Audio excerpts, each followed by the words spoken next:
Welcome to the Vonage Notre Dame Countdown to Kickoff. Notre Dame Stadium on a chilly November afternoon, the final home game for this Irish senior class, and fitting that today's opponent figures prominently in Notre Dame football history. In the golden age of American sport, no football rivalry was bigger than Army-Notre Dame, with the outcome often determining the national championship.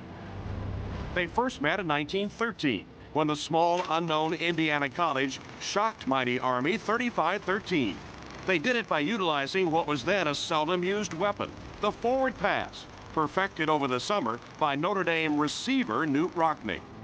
The annual game became so important that in the 1920s, it was moved to the big New York stadiums, including in 1925 to the new Yankee Stadium, where it would remain for the better part of the next 2 decades. Much of Notre Dame football lore is tied to the series with Army. In 1924, after an Irish victory over the Black Knights, Grantland Rice penned his famous Four Horsemen line. And in 1928, down to Army at halftime, Coach Rockne exhorted his team to win one for the Gipper. Today, nostalgia reigns at the stadium as Irish fans say goodbye to one of their favorite senior classes. And even though Army's glory days on the gridiron have faded, we'll wake up the echoes of great players and games of the past as Notre Dame faces Army.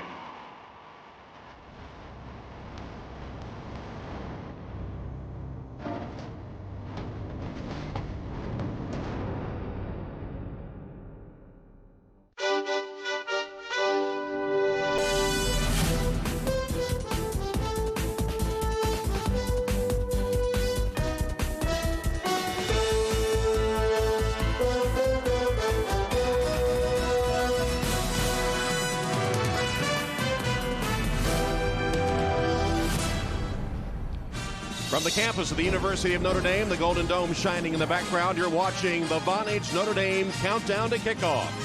And today's final home game of the 2006 season, matching the Black Knights of the Hudson, representing the United States Military Academy against the 5th-ranked Notre Dame Fighting Irish. And earlier today, Coach Charlie Weiss led his team in the march across campus. And for the final time, Brady Quinn greeting the fans after Mass as he heads to Notre Dame Stadium. The final time he will go through the at-home pregame ritual, and Quinn will leave the field today as the finest quarterback in Notre Dame's storied history.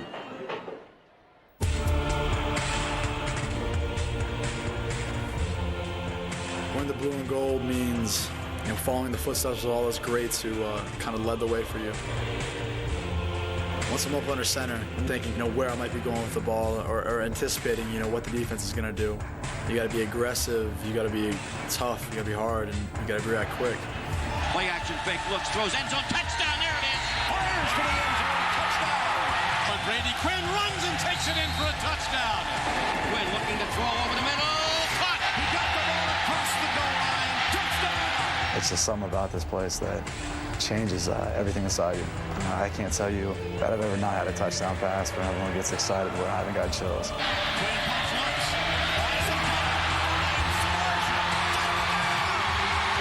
Anytime you're able to be one of those guys who is part of the history, part of the mystique of Notre Dame, pretty special to put your name in there with all those other great players that have, passed through the tunnel.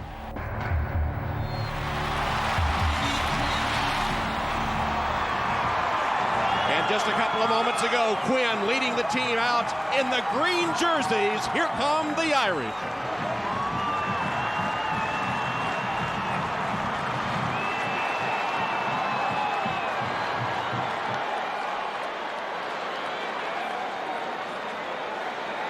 Some final thoughts from Brady Quinn as he gets ready to take the field for the final time at Notre Dame Stadium.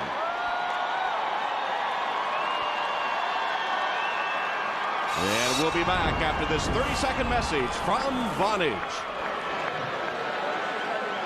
Welcome back to the Vonage Notre Dame Countdown to Kickoff from Notre Dame Stadium.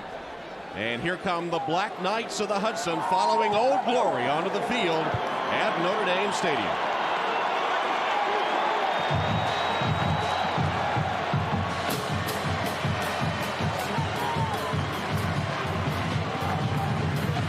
Bobby Ross, the Army coach, and a good squadron of cadets on hand for today's game.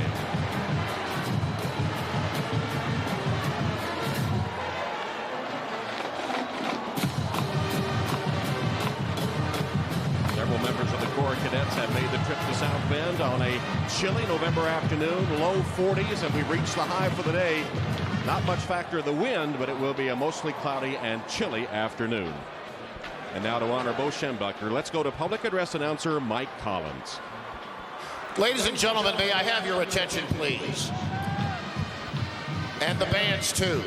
At this time, we ask that you observe a moment of silence in memory of the great Bo Schembechler, the former Michigan football coach who coached against Notre Dame 10 times, including 5 games here at Notre Dame Stadium, died yesterday at the age of 77. A moment of silence now for Bo from his friends at Notre Dame.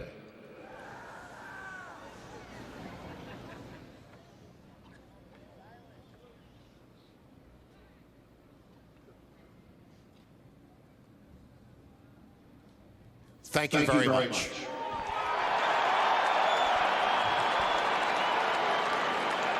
Sellout crowd pausing to honor one of college football's giants, the late Bo Schembechler. Hello, everyone. Welcome to Notre Dame Stadium for the final time in this 2006 season. Tom Hammond and Pat Hayden with you. And, of course, for the Irish, Coach Charlie Weiss has seen his hopes stay alive to play for the national championship. Coach Weiss has seen things break in a way that gives them at least a chance to play for the national championship. But most of the fans here today are here to say goodbye to Brady Quinn. Well, you know, what a remarkable 4-year career it's been, Tom. He'll break all the records here and be the best quarterback that's ever played here at Notre Dame. But just think of some of the things he's done just his senior season. He's been absolutely productive, 29 touchdown passes. And remember the 2 come-from-behind wins against UCLA and Michigan State. How about accuracy? That means more first downs, more time of possession. And then the preciseness, 223 straight passes. That's 48 off the NCAA record. What else can you say about a quarterback? You want your quarterback to win, or Brady Quinn has indeed been that. Absolute legend, 35 school records. And just think what he has ahead of him the next month or 2, Tom. Potentially a Heisman Trophy win, potentially a chance to play for a national championship, and I think come April, the #1 draft pick. And a wonderful guy, we might add. We've talked to him for 4 years. Army comes in having a tough season. They're coached by the veteran Bobby Ross, who does have the credentials. He took Georgia Tech to a national championship. He took San Diego in the NFL to the Super Bowl, but it's been a tough assignment coming out of retirement to take the head coaching job at Army and looking for some consistency at quarterback. Yeah, they really had some problems. Carson Williams on the left, the freshman, will start. We'll see Pivotal as well. He's more of a runner, but they've thrown 20 interceptions between the 2 of them. They lead the NCAA in turnovers, but they do have one real bright spot today. Jeremy Trimble, one of their starting wide receivers, indeed is a tremendous player, leads their team in receptions with 44, and even more importantly, if they can force Notre Dame to punt, he's 3rd in the nation in punt returns. He's returned 2 of those for touchdowns, 1 of those for 76 yards, Tom. All right, Notre Dame and Army, the final game this season for the Irish seniors at home. You've been watching the Vonage Notre Dame countdown to kickoff. We're back for the opening kick right after this from your local NBC station.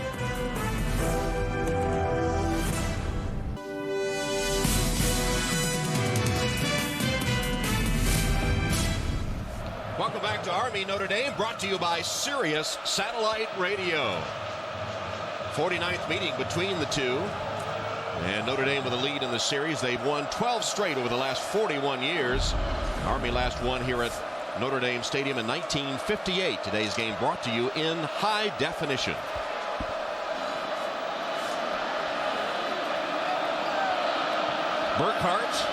Ryan Burkhart will kick it off for Notre Dame. Army won the toss and they will receive, and they send Corey Anderson deep to receive that opening kick. This will be the first time this season that Notre Dame has not received the opening kickoff. Clad in the green jerseys as a tribute to the senior class, and Burkhart will kick it off. Anderson settles under it at the 4-yard line. Anderson with a nice cut and a nice return and a nice move to get free for a moment. Still on his feet, still charging ahead to the 45-yard line.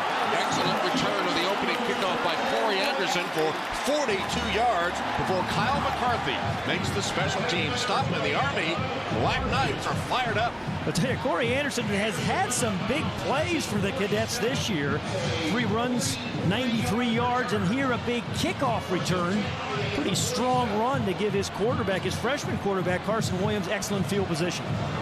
Anderson, the junior from Tampa, Florida, gives the Knights good field position. I formation, Carson Williams is the quarterback. Handed off to the tailback, Wesley McMahon. And he has a nice gain, right close to a first down here. There are the numbers on Carson Williams, the true freshman quarterback who has had his problems with turnovers. And our starting lineups for the Army offense brought to you by Adidas. Moore is back on the field now after McMahon had the first carry. VD Hill, Trimble, and Dunn. And they're going to measure to see if it is a first down. And up front of the offensive line, Cox Evans, Marianne Beer, and Connon. And it will be less than a yard, just short of the first down after the run by Wesley McMahon. You know what Bobby Ross said to us this week when we visited up at Army? He said we got to get some production out of the running game.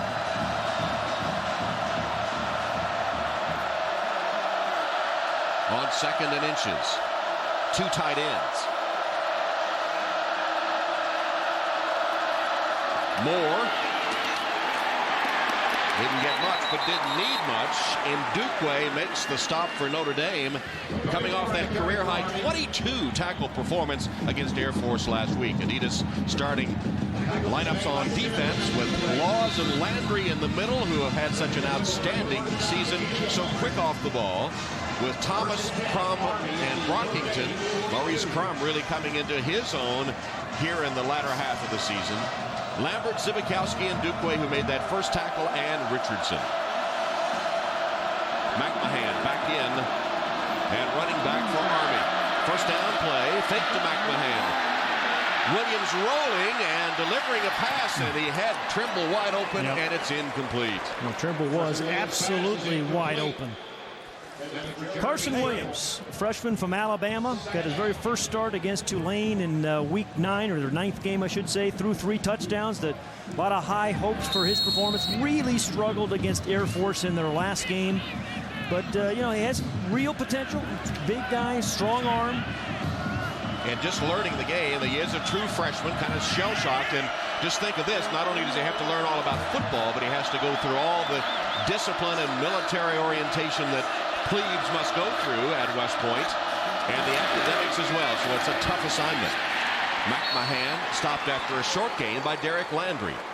Well, Derek Landry, you mentioned those 2 defensive tackles for Notre Dame, Derek Landry and Trevor Laws. Between them, those 2 guys have been sensational this year, Tom. You know, you don't talk about defensive tackles enough, but inside, those 2 guys have combined for over 100 tackles, you know, 19 tackles for loss, which means they're playing on the opponent's line of scrimmage a lot. Great penetration by those inside guys. You see what they've done?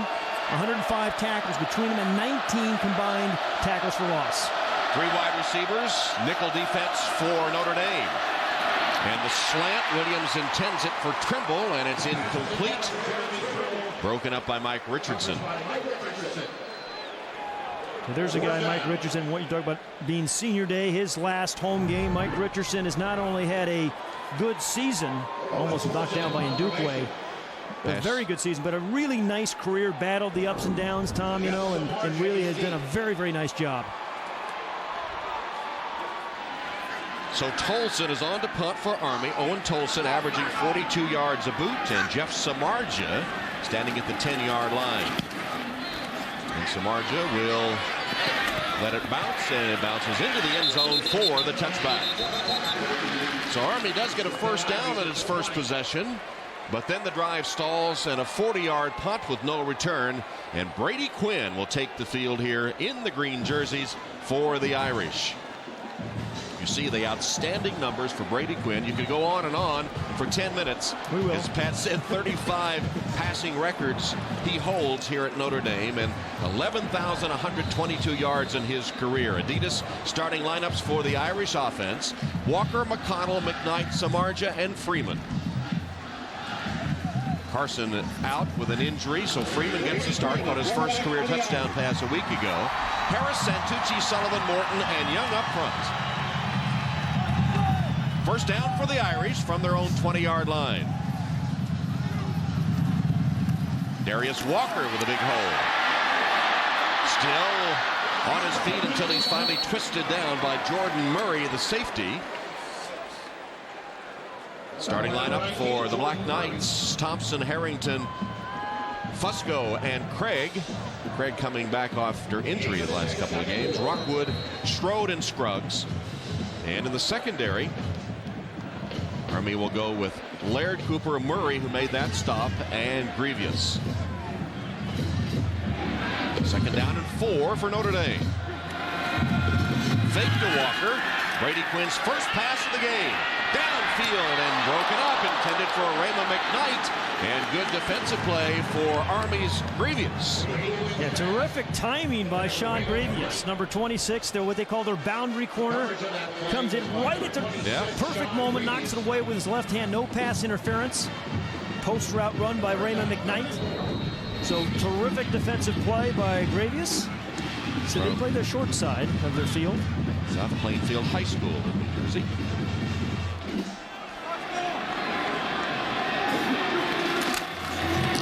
Darius Walker using his blockers, a block from Freeman, and picks up the first down as he bounces out of bounds, forced out by Dennis Cooper after a 12-yard gain. Tom, you're right. Marcus Freeman, what a great block by the tight end. Right in here, watch number 87. Just kind of buries Cameron Craig and allows Darius Walker to either break inside or outside. So Marcus Freeman, who subbing for John Carlson, gets the first big block of the day for the Irish. First down, Notre Dame. Ball at the 38-yard line. Quinn, first down pass. Swings it to Walker. Walker goes one-on-one, makes the first man miss, then caught from behind, just short of the 45-yard line by Brandon Thompson. And for the first time today, let's check in on the field with Lewis Johnson. Lewis? All right, Tom, thanks a lot. Well, surprise, surprise. That's what the green jerseys were for the players in the locker room and these fans when they came out on the field. Charlie Weiss told me before the game, a little inside information, that they usually reserve those green jerseys for a time when the Irish are an underdog playing possibly a #1 team. You know, a big game. But he said this is the way to honor these seniors. It's a way to say a final thank you for a tremendous season. He said that this senior class was so much appreciated, they deserve to wear them one more time. Tom? Jeff Samardzija nearly broke it, gets his first reception of the day. Josh Mitchell tackles him after a gain of 6 yards, but enough for the first down. And Jeff Samardzija's 400-yard receiving games this year, 9 touchdown catches. Just such a hard guy to match up against, whether it's Army or USC or Michigan. He's just a hard matchup as soon as he breaks the huddle. Notre Dame career leader in touchdown catches, and Army honoring their seniors with those green jerseys. Their luck hasn't been so good in the green jerseys of late. The last time they wore them was that great game, but a loss to USC last year. Flag down as Walker is twisted to the turf by Cason Strode. Cason Strode has had a nice year inside middle linebacker for the Cadets. Leading tackler with 85. Has had a real good year. Sideline to sideline guy. You know, they offense, number 50, 10 yards from the previous spot. Replay, first down. Jeff Flanagan making the call, the referee for today's ACC crew. Yeah, here's a good look at Strode inside, a guy that, as I said, kind of roams the middle, fights through a lot of traffic, plugs that hole. Their leading tackler. You know, they've given up points, Tom, but they've really been in a bind because the offense has turned the ball over so much. But John Mumford's defense, he's the defensive coordinator, has generally played pretty well. Dan Santucci, one of the seniors that addressed the pep rally last night. Quite an honor. After Samardzija was in motion, Quinn retreats, looks downfield and intercepted. Intercepted by Jordan Murray. And Murray takes it to Irish territory where Marcus Freeman tackles him. Jordan Murray, the junior from Maysville, Kentucky, Mason County High School, picks off Brady Quinn and breaks Brady Quinn's long interception-free streak. Yeah, he had 223 coming in. I think he threw 3 prior to that one. But Jordan Murray, who moved from free safety to strong safety, This was just not a good throw or a good decision by Brady Quinn, who's made a bunch of good decisions the last 7 weeks, but that was not a good one. Threw it right to the strong safety, Jordan Murray. His fourth pass today picked off. As Pat said, he came in with that long string of 223 without an interception. The all-time record, 271, Trent Dilfer. So he will not set the record, and a shaky start for Brady Quinn in his final home appearance. The last interception in the first half against Michigan for Quinn, but he's picked, or Michigan State, I should say, picked off here by Jordan Murray. Yeah, you know, the amazing thing, Tom, that is only the fourth interception of the year by the Cadets, but a very timely one by Jordan Murray. Charter may be starting to think the green jerseys are a hex. Yeah, they haven't really actually played well in the last 4 or 5 times. Second down and 10 after McMahon stopped for no gain on first down. That's the option play, and they give it to Viti, the fullback. He's the toughest guy on that Army team, according to all the players and coaches. Maurice Crum and Tom Zibikowski, another couple of tough guys. Yeah, you're right. Combine on the hit. You know, Kevin Ross, the offensive coordinator, was talking to us this week about Mike Viti and said, you know, we don't match up real well against the talent of Notre Dame, but Mike Viti does. He's a guy that matches their talent, could play for Notre Dame. And actually, Mike Viti has a chance of playing in the NFL. He has a real opportunity.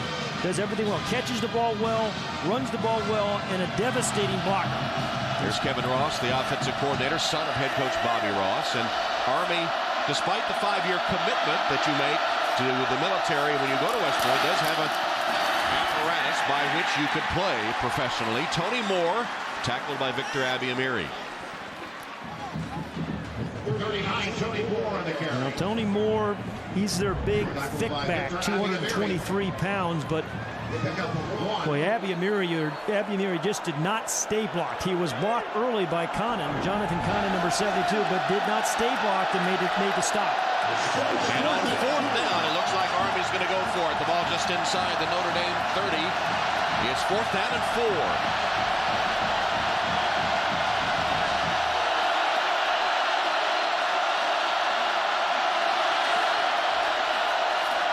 Play action fake. Williams stepped up, and then his pass incomplete. Just at the last minute, as Abiamiri was bearing down on him, able to step up and get the pass away, but not near a receiver. You were kind saying bearing down on him. He was draped all over him. Victor Abiamiri, number 95, all over Carson Williams. Had absolutely no chance of getting this ball accurately thrown. 2 good plays by Abiamiri. Notre Dame football is brought to you by Sirius Satellite Radio, the best radio on radio.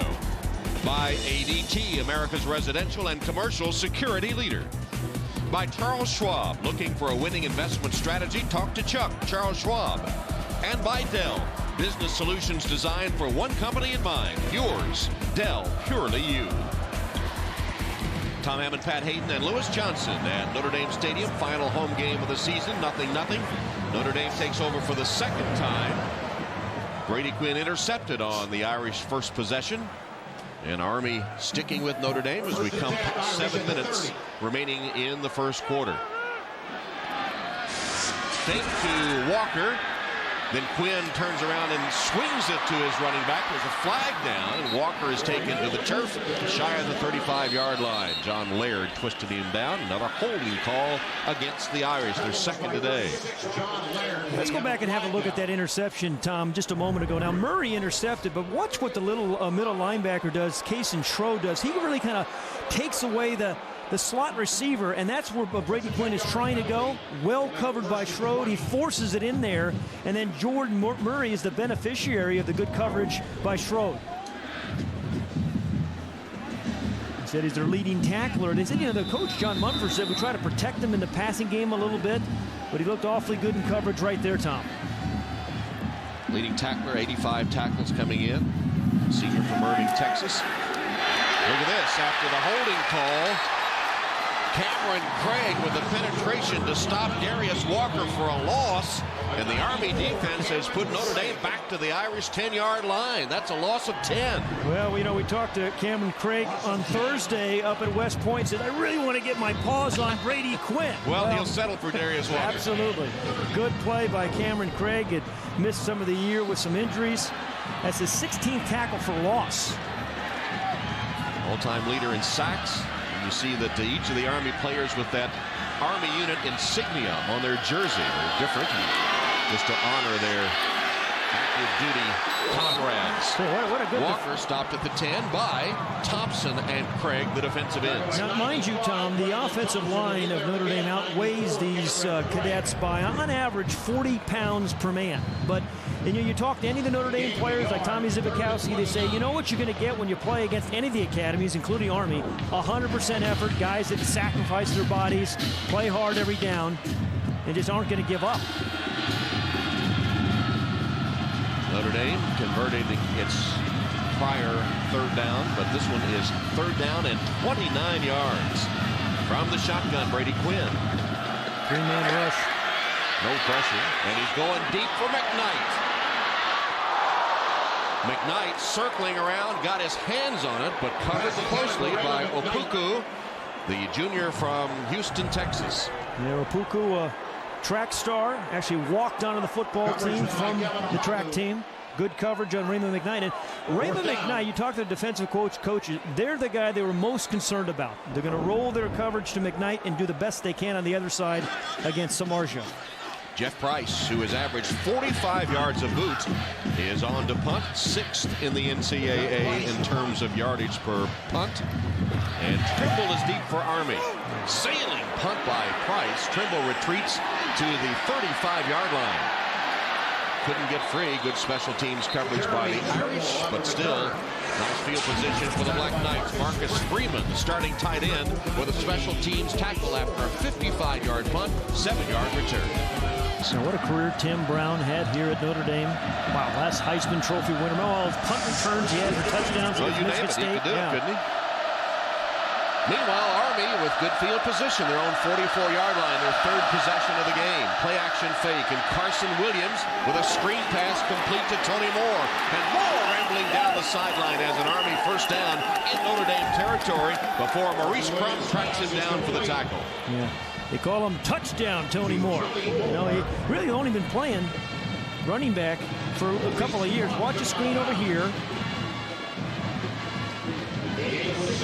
And again, really, really well-designed play. See 4 white jerseys up there in front of Tony Moore, touchdown Tony Moore. Pretty balanced attack for the cadets coming in today's game. And a nice call there by Kevin Ross, the offensive coordinator, 16-yard gain. First down at the Notre Dame 40, the balanced attack, modest numbers, yes, but balance. McMahon.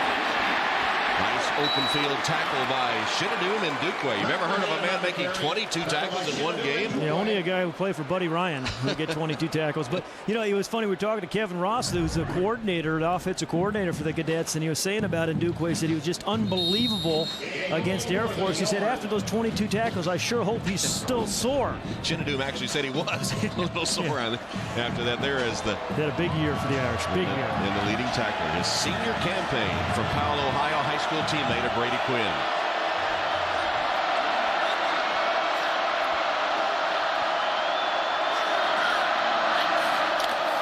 Pitch it, fake the reverse, still has it. McMahon stumbled a little bit, but Zivakowski horsepowers him down at about the 15-yard line.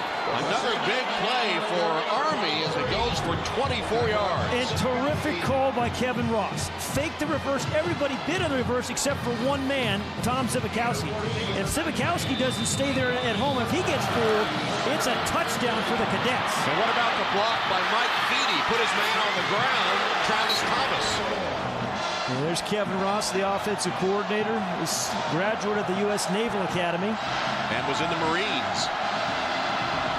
Well, nice play calling and nice execution by the Cadets on this drive. Looks like Carson Williams might have changed that play, and not very well, as McMahon stopped for a loss by the quick penetrating Derek Landry. Yeah, that's another one of those of Derek Landry. His 11th tackle for loss this year. He's inside right in here. Watch out, this is a ball snap, boom. Just slants, and then keeps his feet, Tom. You know, that's the thing. He just doesn't fall down when he slants. Keeps his feet. He's a big old athlete. You know, Rick Minner, the defensive coordinator, says, you know what you're going to get every single play from Derek Landry, and that's 110% effort. Now they put the pounder in at running back, Tony Moore. Moore, the plebe. True freshman, as is the quarterback.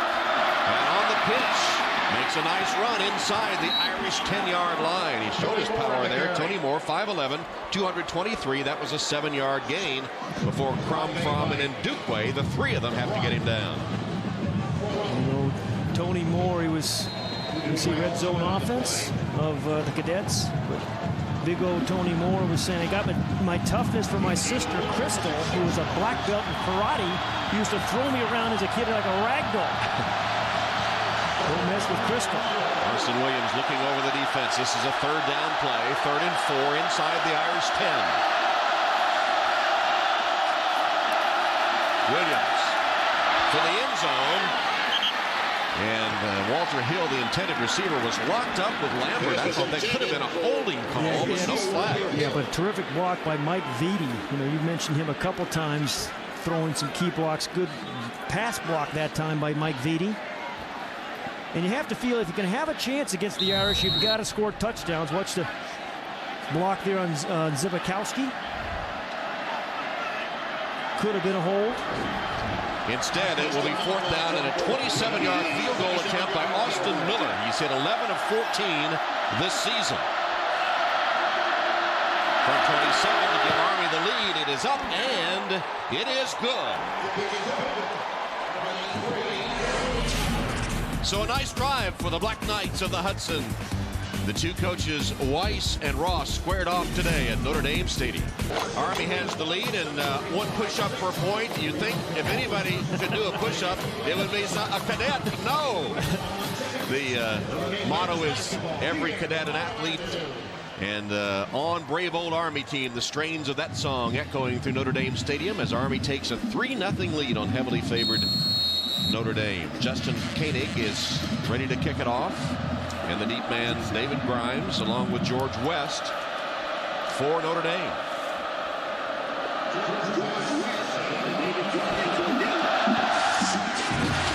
Short kick to George West. West breaking to the outside. Made a nice move, but stumbled and fumbles the football, and Army has recovered. Well, it came loose again. Yeah, it did. It's still juggling around there, so hold the phone on that one. It looked like an Army player had it at first, but I think he fumbled it as well. Yeah. They still think they have come up with it. There were certainly more white jerseys around that football.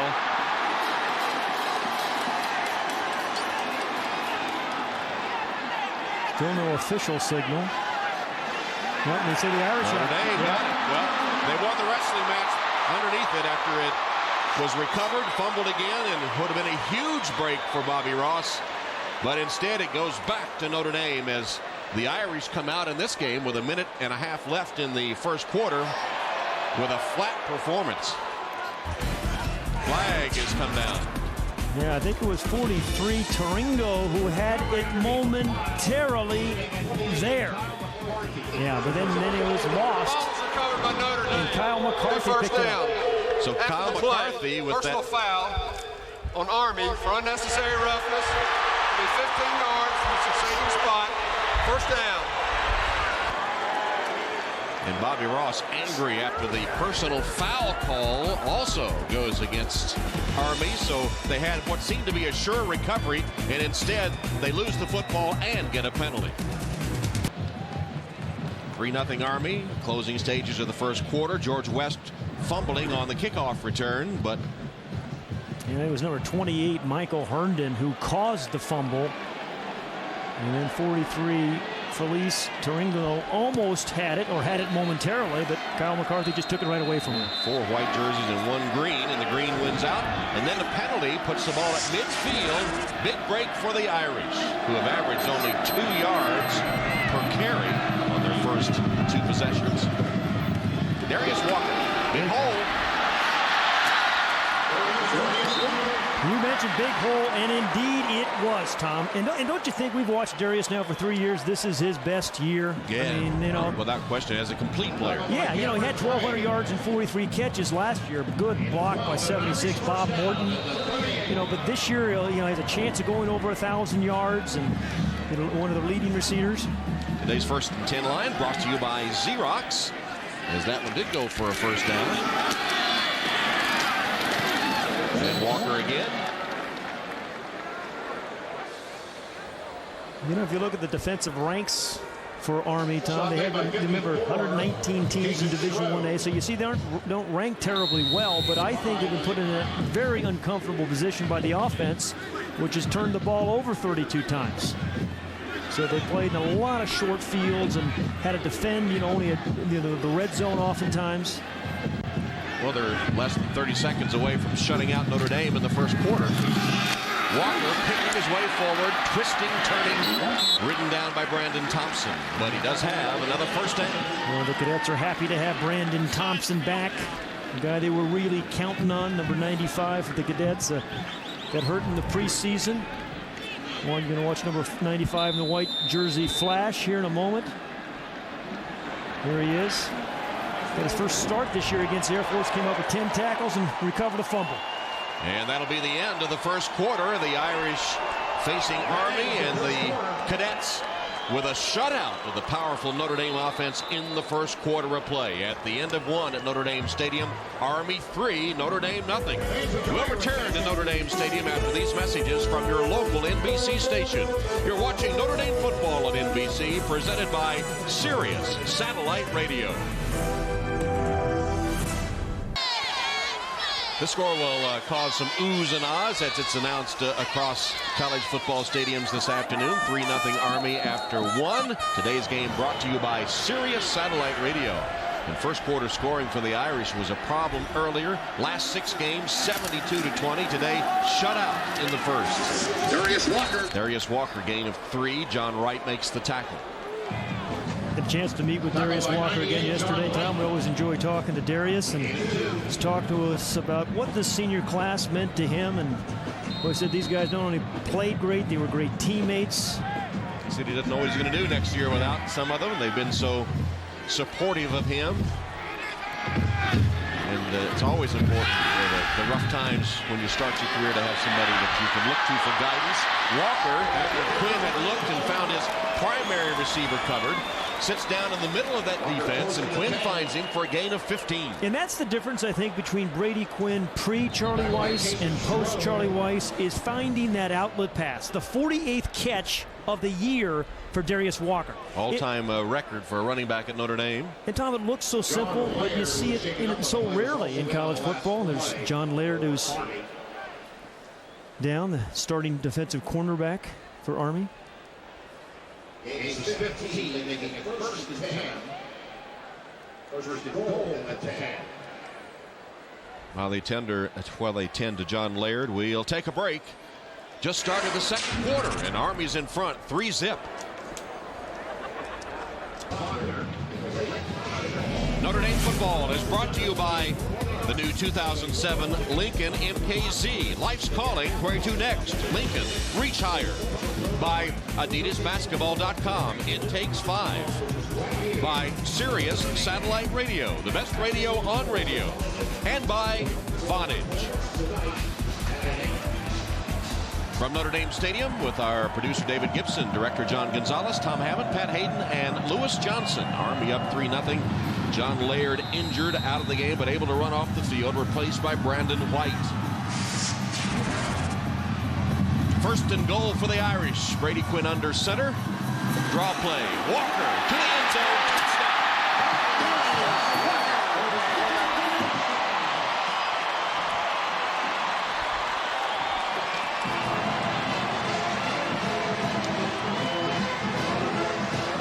sixth rushing touchdown of the season for Darius Walker. And Tom, one of the better draw teams in college football is Notre Dame, and one of the better draw runners, Darius Walker. Great feel for that play.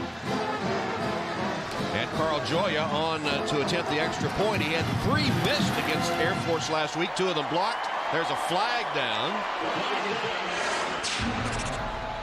Notre Dame with a spirited place-kicking competition this past Tuesday in practice. 4 of them participating, and Joya held his job. The penalty is against Army.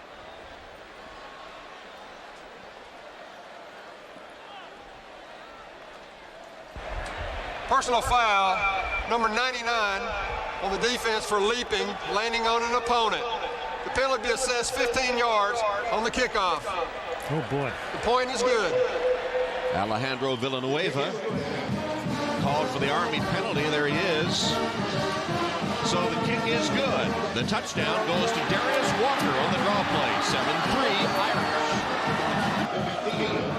Now it's the turn of the Notre Dame students to do the push-ups as the Irish score for the first time. 7-3 Notre Dame. And Carl Joya will get the kickoff duties after this Lincoln scoring drive, with Darius Walker taking it in from 10 yards out. 6 plays, 50 yards, 2:36 off the clock, with 5 rushes by Walker. That's our Lincoln scoring drive. So Joya will kick it off, and Corey Anderson is the deep man for Army. Had a good return earlier. Lets it go into the end zone for the touchback. Hey, Tom, let's go back and look at that touchdown. You know, Notre Dame really likes to... Yeah, we have the Lincoln scoring drive. They really like to spread you out. Here's McKnight up top. You got Samardzija in here. You got Grimes down here. You know, sometimes you forget about the tailback, but then watch the block by the right guard, Bob Morton, as well. Bob Morton just clears a huge hole for the draw play by Darius Walker. That's our Lincoln scoring drive as the Irish take the lead for the first time today. What a big block by Bob Morton.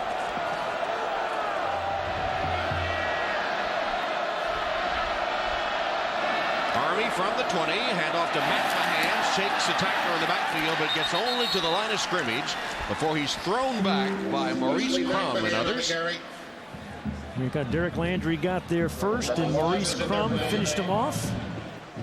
Lone returning starting linebacker was Maurice Combs. Had a real nice year. North Carolina, with only 1 win, leading their arch rival North Carolina State. An interesting score. He saw that Tennessee was burying Vanderbilt in Nashville. A lot of people thought that Vandy would have a chance to win that game. Not so.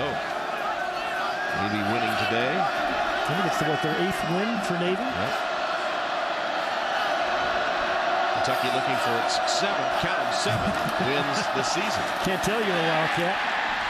Trapped in the backfield, lost on the play as Tony Moore got the handoff, and Derek Landry the first to hit him. You know, Derek Landry is sooner or later is going to get a handoff here. I mean, he is into the Army backfield every single play. Never takes a play off. You know, I've been watching Derek Landry now here, 3 years as a starter. I've never seen Derek Landry take a play off. You think he's as quick at the dinner table as he is off the line? Well, he gained 20 pounds, so he must have been this last year. Lifelong dream for someone to say, try to put on 20 pounds, okay? You know, if you were 6'8", you'd be perfect weight. That pass never had a chance. Carson Williams hanging it up, intended for Trimble, and closely defended on the play by the Irish. Yeah, tight coverage by Mike Richardson. Talked about him a little bit earlier, what kind of year that number 30 has had. You know, Mike has had his ups and downs here. Kind of didn't play much as a freshman. Got burned a lot as a sophomore, but really solid the last couple of years. And so Owen Tolson with his 2nd punt, I believe, of the day. And a good punt returner in Tom Zivakowski back.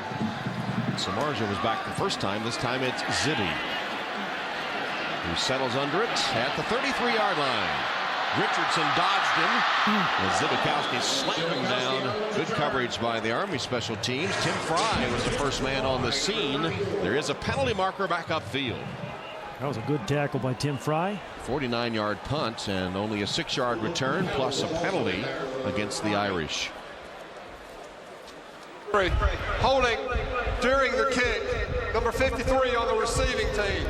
That penalty is post-scrimmage kick enforcement, 10 yards from the end of the kick. First down. Maurice Richardson guilty of the hold.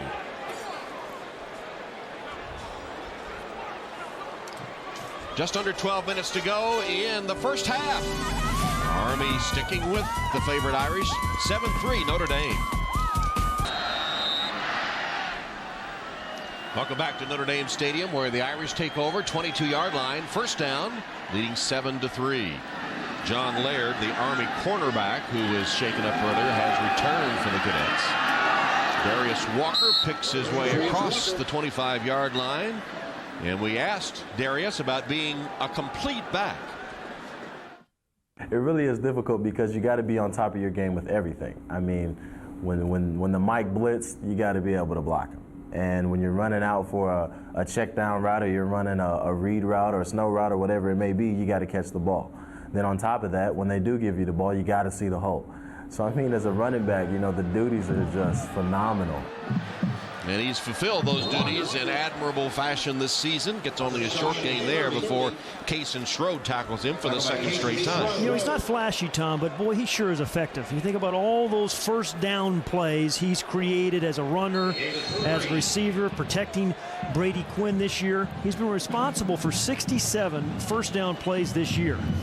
So he has a receiver, 51 catches on the season, and over 100 in his career. Already the all-time running back receiver at Notre Dame. Last year gained nearly 1,200 yards and had 921 coming into today on the ground. There's Samardzija, only the second catch by a Notre Dame wide receiver this afternoon. Samardzija has them both. And here's Schroed with his third straight tackle, chasing Samardzija downfield after he gained 13 yards. You know, John Mumford, the defensive coordinator for the Cadets, he said, hey, we're going to roll to Raymond McKnight's side, take our chances with Jeff Samardzija. Kind of dangerous for another All-American receiver because he can break so many tackles. And well, a little emotional, too. Pick your poison, though. Yeah, I mean, absolutely. And his dad, Sam, watching from the stands. That one caught by Grimes, and David Grimes ducks out of bounds in front of Josh Mitchell after the catch. And so with 2 catches today, Samardzija has tied Raymond McKnight for the all-time leading receiver in Notre Dame history. Well, McKnight's going to have to do a much better lobbying job for Brady Quinn. Going to have to go to the full filibuster to get into Brady Quinn's ear. Hard to imagine a more potent receiving tandem in college football. And Grimes, they have to leave somebody open if you're going to cover those other 2 guys. So Grimes catches 2 in a row, both for big gains. Well, you know, the second half of the season, David Grimes has really emerged. You know, and he got 5 passes in the first 6 games, and then kind of that breakout game against UCLA when he caught 8. Next week got a touchdown against Navy. Become a very dependable option for Brady Quinn. David Grimes from Detroit, the Detroit Tigers fan. The last time we talked to him, he had his Tigers hat on, even though they had just lost the World Series. Walker picking his way inside the Army 30, has a Notre Dame first down. Cameron Craig makes the stop. Charlie Weiss calling the next play and hoping to pick up another first down, as they just did on that run by Darius Walker. And today's 1st and 10 line brought to you by Xerox. Notre Dame driving, leading 7-3 with just less than 10 minutes to go in the opening half. Final home game for the Irish, who will travel to Los Angeles to face USC next week. Play action fake to Walker. Quinn finally chased and throws on the run, and it's complete to Samardzija. Well, you know, you just see how strong Jeff Samardzija is. I mean, just when that ball was arriving, so was John Laird. I think it was John Laird that just crushed him, really. And similar play, remember, it looked like the UCLA play just a few weeks ago, didn't it?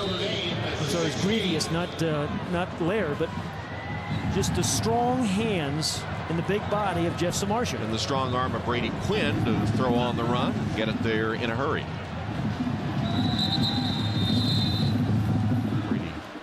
perfect on this drive so far. The previous play is under review.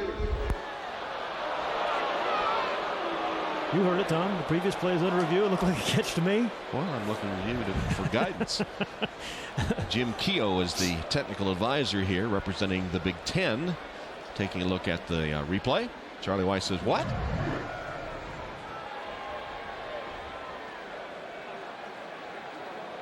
That's a catch. I would say a catch without a doubt in my mind.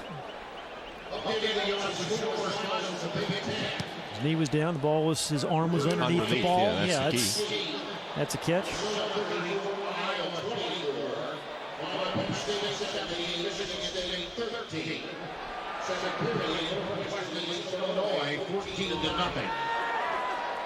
You know, for the most part, Tom, we've seen the replays here this year. The officials have gotten it right.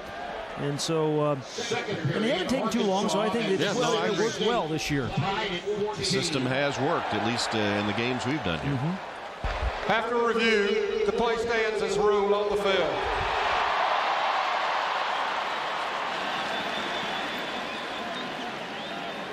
Samardzija with another reception. His third of the game. This is the same formation. They ran a draw play to Darius Walker a moment ago, or a few minutes ago, for a touchdown. Spread him out, gave the ball to Darius. Samardzija and McKnight getting the word from Quinn. Points at the middle linebacker. Points also to his receivers on the left and goes that way to Samardzija. He saw the cushion and pointed his way and then got it, but good Army recovery. Jordan Murray, who had an interception earlier, in a hurry catches up with Samardzija to make the tackle. Jordan Murray, terrific tackle by him, because Jeff Samardzija, the guy in the slot, number 83, is a hard guy to tackle. The corner stayed on it. Mitchell stayed on his feet too, even though he was blocked heavily by Raymond McKnight. Murray, nice first half with an interception. Good stop of Samardzija.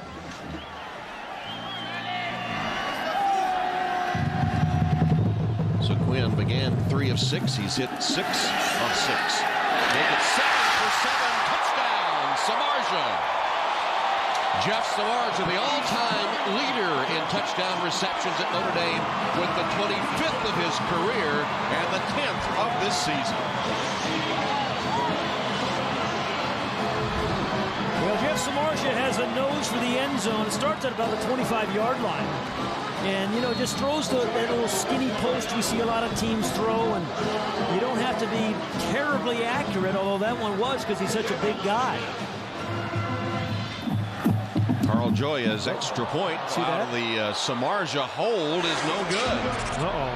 What do you think Charlie's going to say to him this time? Wow, that's after the 3 misses last week against Air Force. And then he won the kicking competition on Tuesday and then misses again. Those big uglies down in the trenches. You're right, Jimmy, and how strange it is not to hear Keith Jackson's voice echoing throughout college football this season. 13-3, and Ryan Burkhart will kick off for Notre Dame, as so Joya was lost his kickoff job too after that shanked extra point. And there's Corey Anderson awaiting the boot with the insignia of the 101st Airborne on his shoulder. Across the 25, 26-yard line.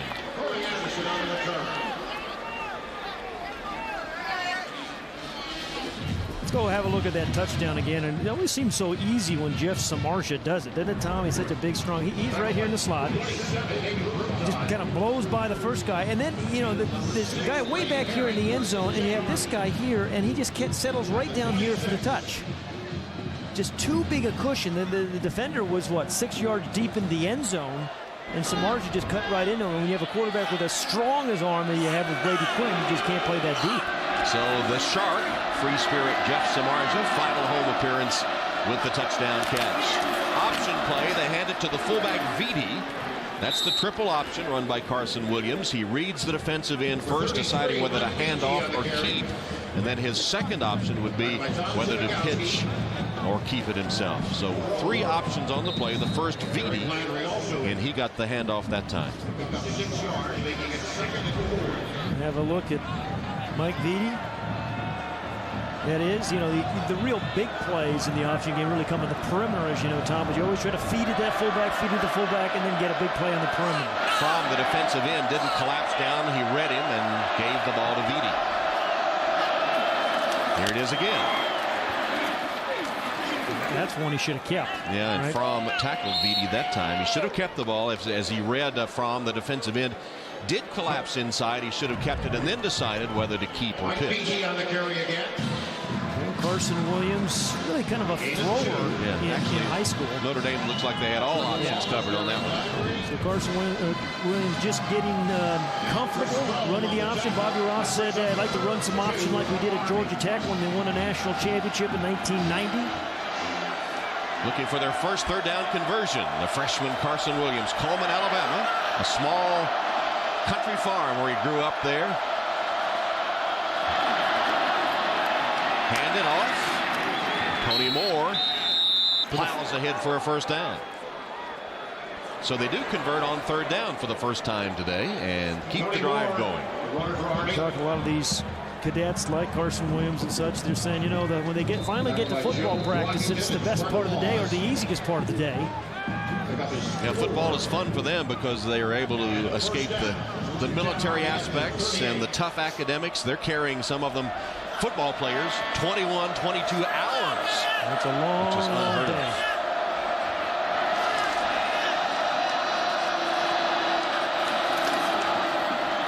Moore crossing the 40-yard line, and we had a wonderful visit at the Military Academy, West Point. That's a cadet chapel on top of the hill there in the distance. Beautiful facility. That's Ike, the statue of Dwight Eisenhower, who was supreme commander of the Allied forces in World War II and president, of course. You saw the statue of Washington in the distance there, and there's Washington Hall. We went in and had lunch at West Point with the Corps of Cadets. A delightful time, enjoying talking to some of the cadets. The only sour moment was when Pat spilled the water all over his table, and some lowly plebe was forced to clean up Pat's mess. I got 4 demerits for it. And he should have gotten more, I might add. And here's the sack of Carson Williams by Derek Landry. Well, Derek Landry has been in the cadet backfield this entire first half. And this time he's the beneficiary of the sack. I mean, he's just so quick and strong and always stays on his feet. And Zbikowski coming on the blitz, was there late. Just does not, he does. Most offensive linemen don't get a full shot on Derek Landry, because he's so quick and he's always slanting. 6th sack of the year. I hope you didn't have an excuse when you spilled that water. I was at a different table. I hope you didn't have an excuse. I mean, the standard response is no excuse, sir. Yeah, I got 6 demerits for it, I know that. You're lucky they don't do demerits anymore at Army. But right now, Army in a hole. Football is brought to you by Chase. To apply for a Notre Dame credit card with Blink from Chase, call 877-49-BLINK today. 4:29 to go, first half. 13-3 Notre Dame. And third down and 14 for Army from their own 35-yard line. Irish showing blitz. Back out of it. Williams looking downfield to set up a screen, and the Irish had such great penetration, no chance to complete it. And Williams just tosses it into the ground. And late flag. They're going to call grounding against Carson Williams. There was a receiver in the territory. It had to be close if they look at that again. No. Number 10. Receiver did not have a reasonable opportunity to catch the ball. The penalty is a loss of down at the spot of the pass. 4th down. Well, I've never seen that call. Tony Moore was in the neighborhood. Yeah, I mean, they were trying to get him on the screen, but there's just such penetration by all those green jerseys. There he is. Good spotlight.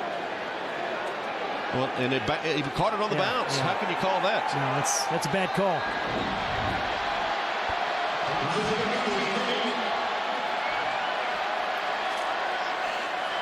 Well, bad call goes against Army. Here's Owen Tolson in punt formation, and Zbikowski will receive it.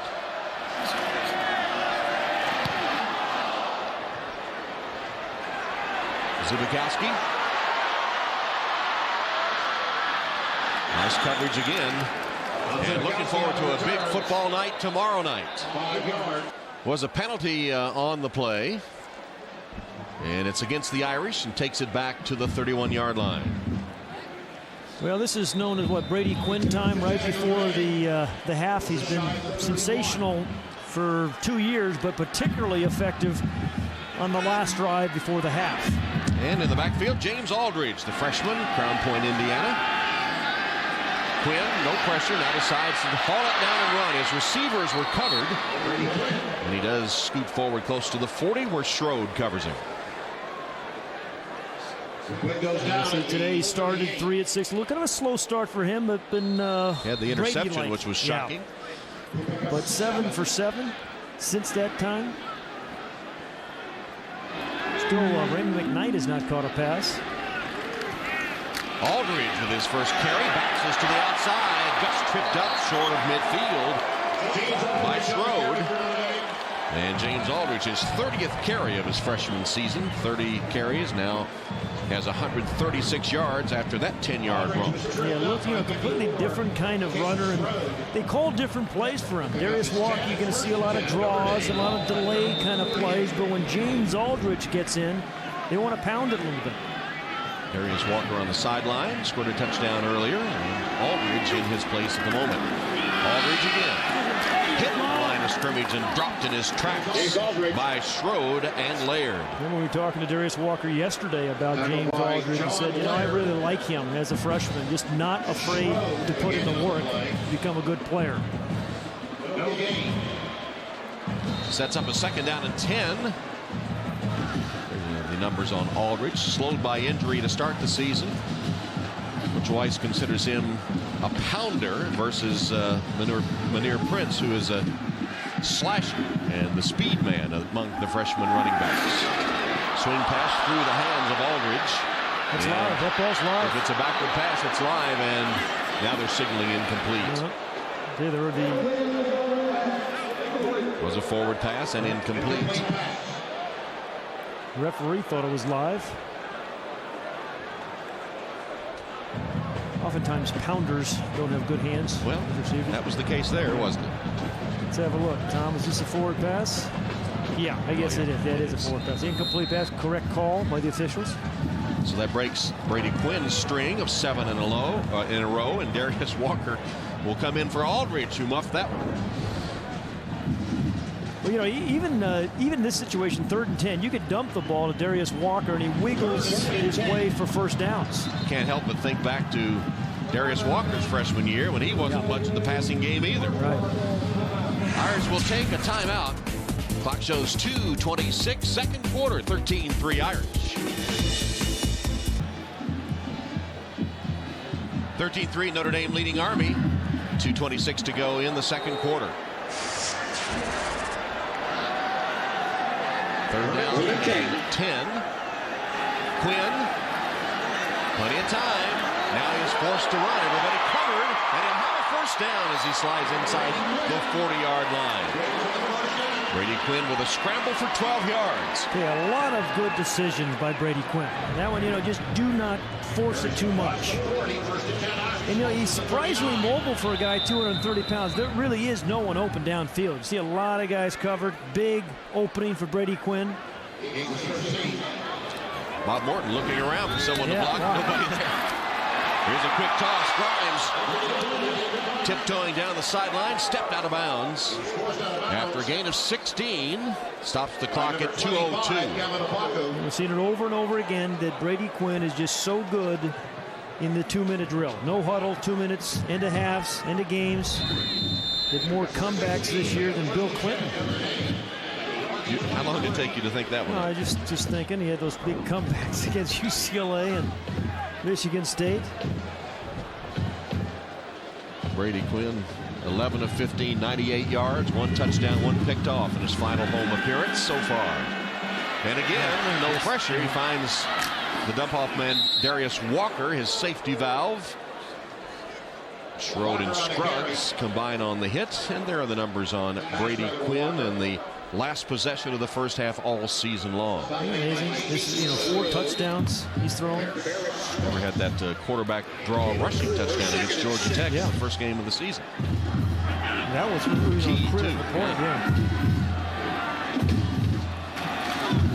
Fake a toss, hand to Walker. Darius Walker sets up a 1st and goal for the Irish at the 7-yard line. John Laird twists him to the turf. The gain was 11 yards. And near the end of today's game, we'll select the Chevrolet players of the game from each team. To honor their determination and outstanding play, Chevrolet will make a $1,000 contribution to each university's general scholarship fund. Chevy and American Revolution. 1st and goal, mark it at the 8-yard line.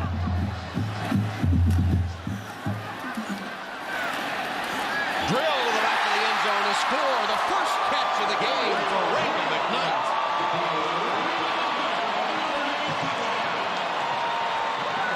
Tom, Brady Quinn just gave Bob Morton, one of his offensive linemen, a big hug, and they have given him excellent protection again.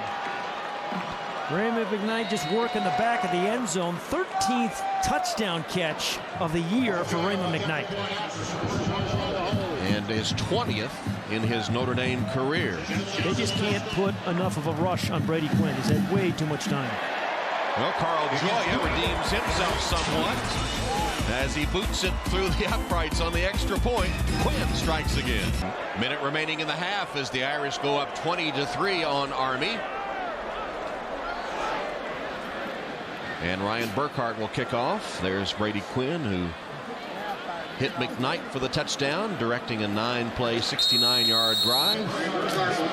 31 touchdowns on the year for him. Corey Anderson, the deep man, for the Burkhart kick.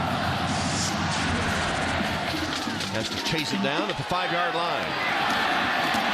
Anderson with a head of steam, runs over his own man and falls down at the 40-yard line.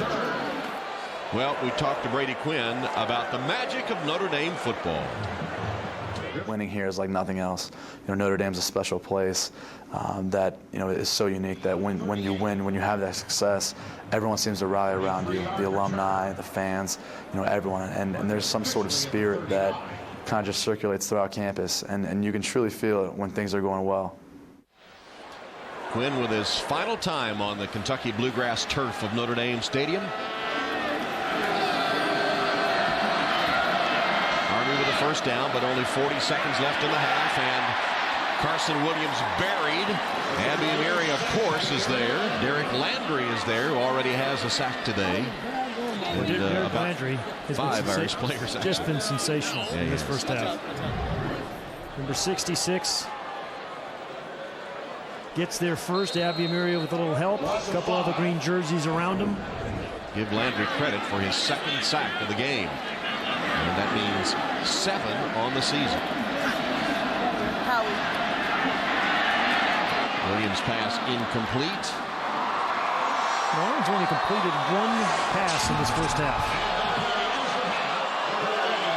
And that will bring the first half to a close. Tough half for Carson Williams and the Army offense. They led at one time 3-0, but they'll go to the locker room down 7-3 here after the first half of play. Bobby Ross and the Black Knights of the Hudson. Let's go down to Lewis Johnson. All right, Tom, thanks a lot. Coach, a slow start offensively. What was happening there, and what are you looking to do here in the second half? Well, they played really soft, and what happened, we forced the 1 ball in there for the interception, and, they're forcing us to nickel and dime it, so that's what we did. After they did that, we went to nickel and dime it from there. And then your comments to the players about what you want in the second half? Well, I just realized we're going to have to do what they do. If they want to play that soft, we're going to have to make sure we run the ball and take the underneath stuff. That's what they're making us do. All right, Charlie, thanks. Tom? All right, Lewis, always good at the in-game adjustments. Charlie Weiss, his Irish leading Army 20-3 at halftime. Plenty ahead. Jimmy Roberts in our New York studio. Don't forget the halftime performance of the Notre Dame Band on NBCSports.com. Now it's time for the Toyota Halftime Show. Let's go to Jimmy Roberts.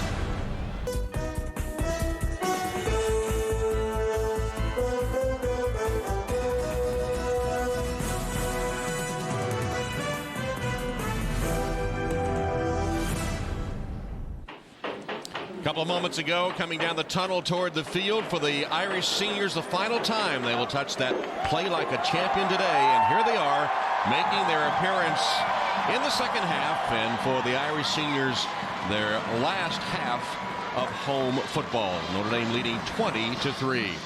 Actually, Army was up 3-0 at the end of the first quarter before Notre Dame scored 20 points in a row. And Army has come fairly one-dimensional. They hadn't completed only one pass in this game so far. Take a look. But the good news, they didn't turn the ball over on offense. Yeah. They played some good defensive series, but that second quarter really got away from them. Take a look at our serious halftime stats. And there's that cadet passing attack that has been so anemic. And Tom, how about the third down conversions? Notre Dame 3 of 4. That means you keep the chains moving, and means a lot of punts for Army. And Darius Walker now just 1 yard shy of 1,000 yards rushing on the season. What about our Charles Schwab conversation? Well, you know what we say to Chuck. Army's got to slow down, force a punt on Notre Dame, and then Notre Dame just stay focused. They came out flat, but then they scored 3 successive touchdowns in the second drive and continue to dominate as they did in that second quarter. They got hot. 3 series, 3 touchdowns, and Charlie Weis would really like to get his first team out of there as quickly as he can.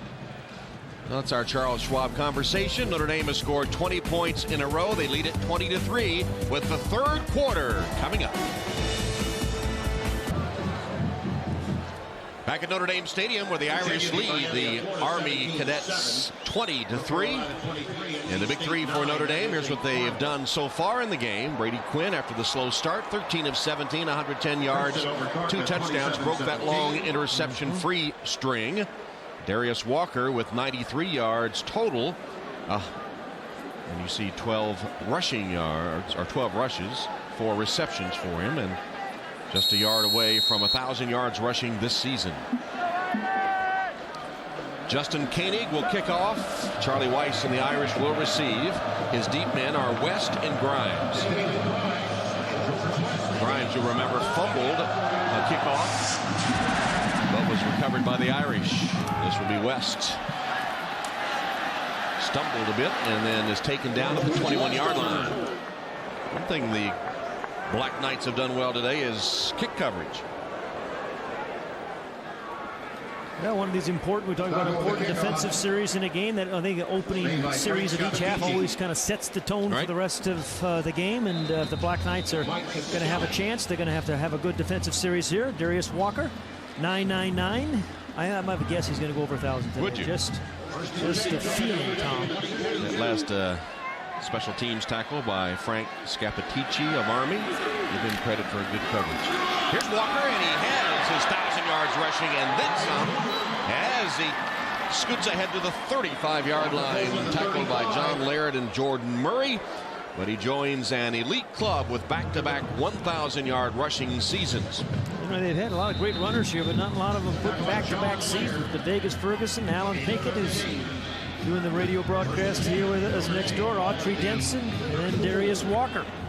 Walker, as a freshman, set the Notre Dame record with 786 yards. Now has exceeded 1,000 in each of the last 2 seasons and gets 10 more yards on that first down ramble. Let's go to Lewis.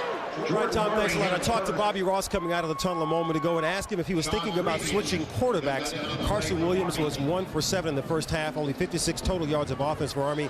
He said he's going to try and stick with Williams for a bit, but if things don't get any better, he will change to Pavoto. The other issue he's saying is that they have to throw the ball, but they're not getting any protection for the quarterback, so that doesn't help either way. And on the other side of the ball, he's saying defensively, they have to get after Quinn. Too much time to stand back there and pick the Army defense apart. Tom? Quinn with a complete pass to Samardzija, tripped up, still on his feet and knocked out of bounds, forced out finally by Jordan Murray. Well, talking about the quarterbacks for Army, the problem is Carson Williams is the better passer. David Pivotto is the runner. Yeah. But, Bobby Ross, as he told Lewis Johnson, right, they've just got to be able to find some way of getting to Brady Quinn. And Charlie Weis is just going to, you hear coaches take what they give you. It sounds kind of trite, but he really does. And he realizes, hey, they're not going to rush a lot. They're going to play soft to give me everything up front. So he's just going to keep dumping those passes like this. To Samardzija, who gets a block from McKnight, dancing ahead inside the 30-yard line, draws a crowd, and they'll stop his forward progress there.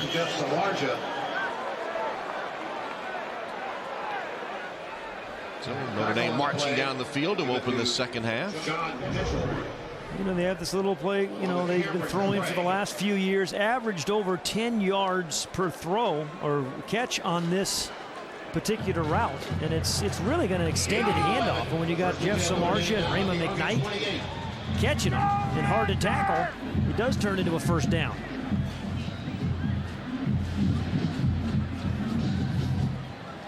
No huddle offense for the Irish. No huddle, as Charlie was saying to us this week, just forces defense to play a lot more balanced, even, predictable. Look at Darius Walker, duck in, duck out, down the sideline. Walker using the block from Grimes, and is out of bounds at about the 3-yard line with Jordan Murray in pursuit. Boy, they just have a lot of different guys to defend. You know, Darius Walker, we talked about the wide receivers, John Carlson. Look at the big block by John Sullivan. Samardzija with one there, yeah, and then Grimes. John Sullivan, the center. Another big afternoon. 22 yards on that one. First and goal for the Irish. 124 yards, another 100-yard rushing game for Darius Walker. Here he is again. Bouncing to the outside, cutting up and into the end zone. Fumbled the ball.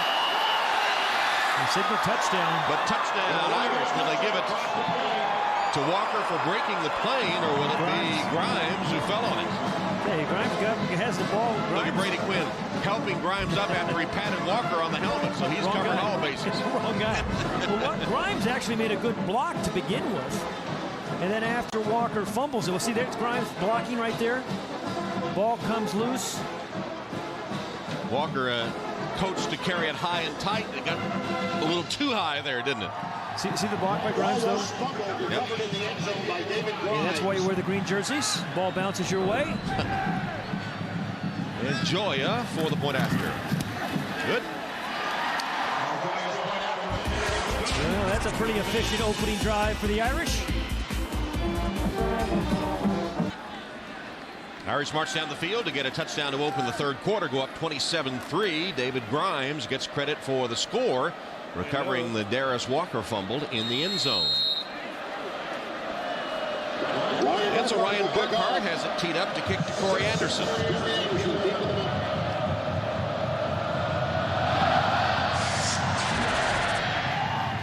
Anderson has done a nice job returning kicks for Army today. Surrounded and taken down at the 26 on that one. And as we looked at the replay of the touchdown, clearly it was Grimes that gets credit for it after Walker fumbled. You didn't watch who was blocking for him, too. It was David Grimes, number 11, top of the screen there. And then the helmet of Grievous, number 26, comes right under the ball, fumbled before he enters the end zone, kicked around, and then David Grimes falls on top of it. So from blocker to touchdown scorer on one play. So 6 plays for the touchdown. The first 5 plays resulted in 5 first downs, and on the 6th, the touchdown.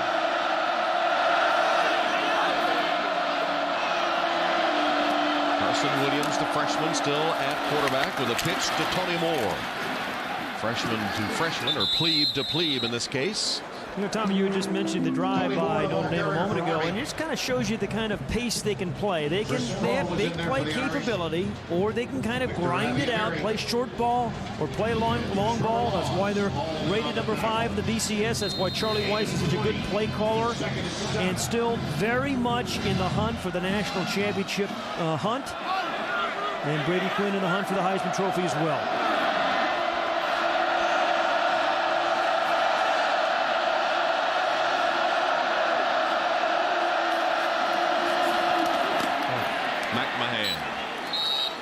Tough running up the middle. Trevor Laws stopping it up there, and they think there's a fumble.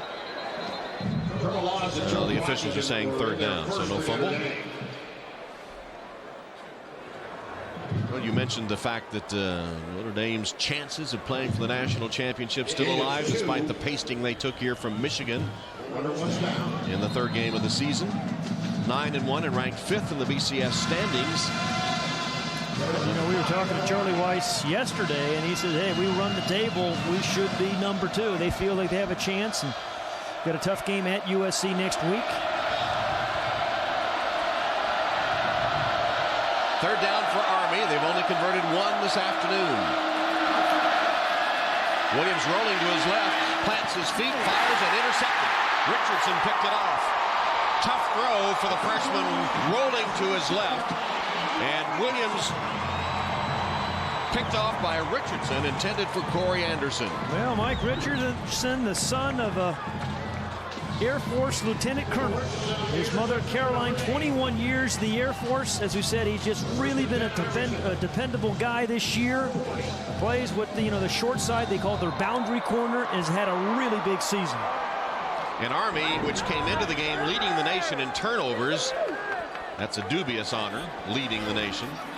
The most turnovers committed by them all season long, has their first, as you saw, of the game. 21st interception of the year. Darius Walker caught by a shoot top. Walker couldn't quite get away from Kason Schroed. Schroed's had a big game for the Army defense. Scruggs too. Scruggs, one of the captains and one of the leaders, and as you can imagine, at the military academy, to be elected captain by your peers when everyone on the team is a leader is quite an honor. Yeah, Scruggs was talking to us just a couple of days ago how honored and humbled he was by being named captain. Short drop, Quinn fires a little off target, but Grimes dives but can't come up with it. Incomplete. Now Barrett Scruggs has an unusual resume from Plant High School in Tampa, and Scruggs was a tap dancer and a piano player, and yet has a black belt in karate. Yeah, he did it, man. Does it all. Just kind of lit up the room when we had a chance to talk to him this week. Pretty good player too. Came in with 80 tackles, and 10% of those on the other side of the line of scrimmage. And when he became captain, he created this to-do list, things that I need to do better to be a captain. And first and most, he said, I need to be more vocal, not yelling at guys, just encouraging guys. A vocal leader. Yeah, when things weren't going terribly well. No pressure on Brady Quinn again, but everybody covered as they play soft, so he has to run, and he's done this well today. Tripped up as he goes out of bounds. John Laird. You think Charlie Weiss has his heart in his throat every time Brady takes off? He gained 17, but don't want him exposed out there. Yeah, you're right. With USC looming next week and a lot at stake, you don't want to see Brady Quinn taking too many shots. Good block by Grimes again, number 11. Brady Quinn has actually really been mobile. This is Mom Robin on the right. So the third scramble today by Brady Quinn for 34 yards. He still sends him that honey each week. It's in his locker. McKnight with a nice move for the score. Touchdown, Notre Dame. Raymond McKnight got around John Laird for the TD. 24 yards. Brady Quinn's third touchdown pass of the game. His 32nd of the year. Remember, they kind of bottled up Raymond McKnight for about a quarter and a half. Now that's his, second touchdown catch of the game. These guys are so good after the catch. And Raymond McKnight evens a little quicker when he catches that ball and turns upfield than some of the other receivers on the team. Just hard guys to tackle. So 2 receptions, 2 touchdowns. Quinn to McKnight. What do you say when that 2 catches, 2 touchdowns? What do you say? Throw to him more? Absolutely. You can't get analysis like that just anywhere. Thank the heavens, Brady Quinn has another TD pass. Notre Dame football is brought to you by Toyota, moving forward. By Lincoln Financial Group, providing powerful retirement income security resources to help you say hello future. By Sirius Satellite Radio, the best radio on radio. And by Coca-Cola, football is best enjoyed refreshed. Push-up count has reached 34 as the Irish add to their lead.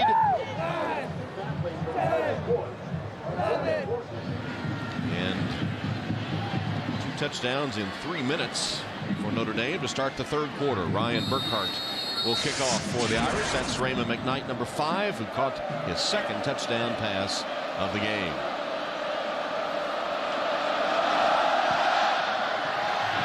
Short kickoff. Corey Anderson takes it at the 15. Scoots right up the middle. Breaks a tackle. And then down at the 35-yard line. And Brady Quinn, who threw his third touchdown pass on the last possession, he told us about his relationship with Coach Weiss.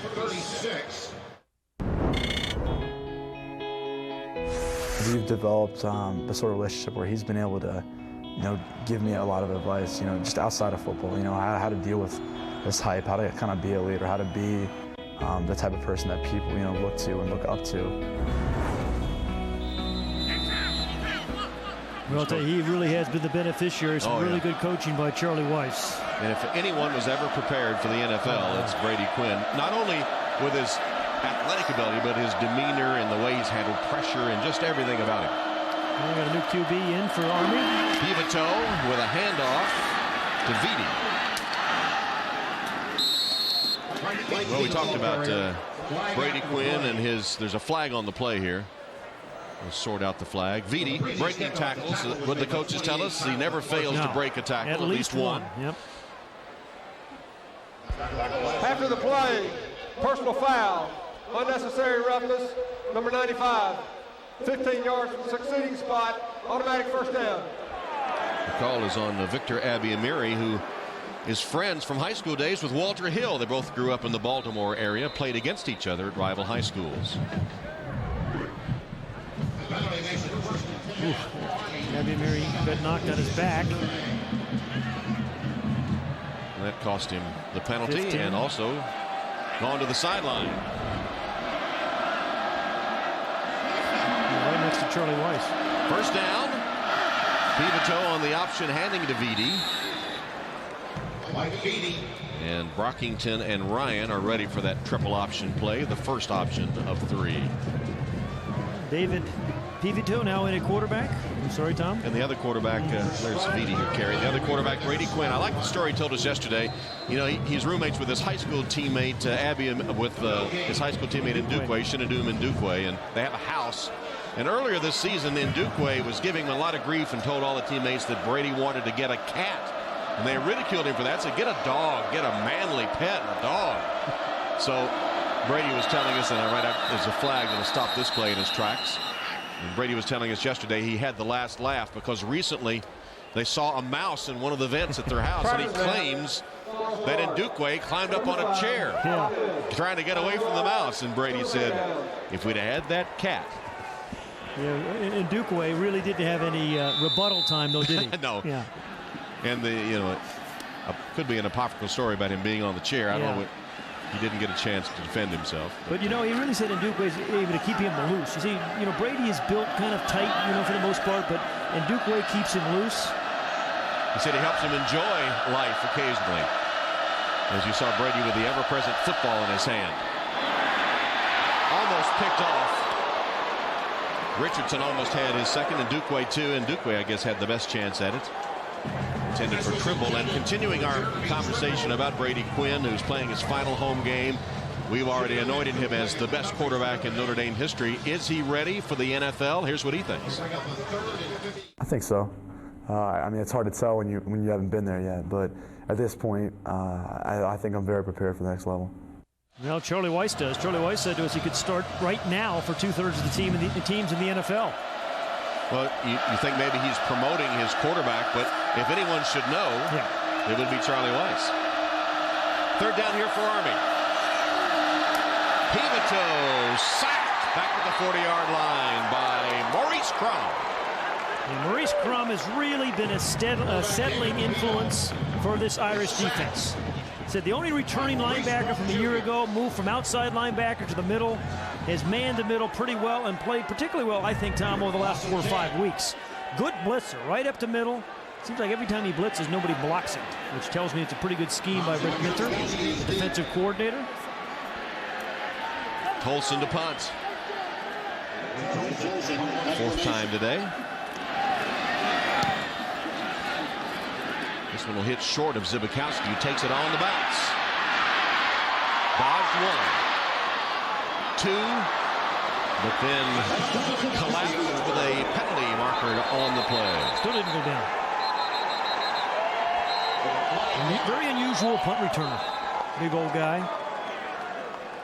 Zibikowski, one of 16 seniors who could petition for another year of eligibility. Whether he will or not is still up to be decided. He's Here's the return. Illegal block in the back. Number 47, receiving team. 10 yards from the spot of the foul. First down. Zibikowski will confer with Coach Weis. to discuss that possible 5th year. We'll take a break. Irish up big. 6:46 to go in the third. 34-3 Irish.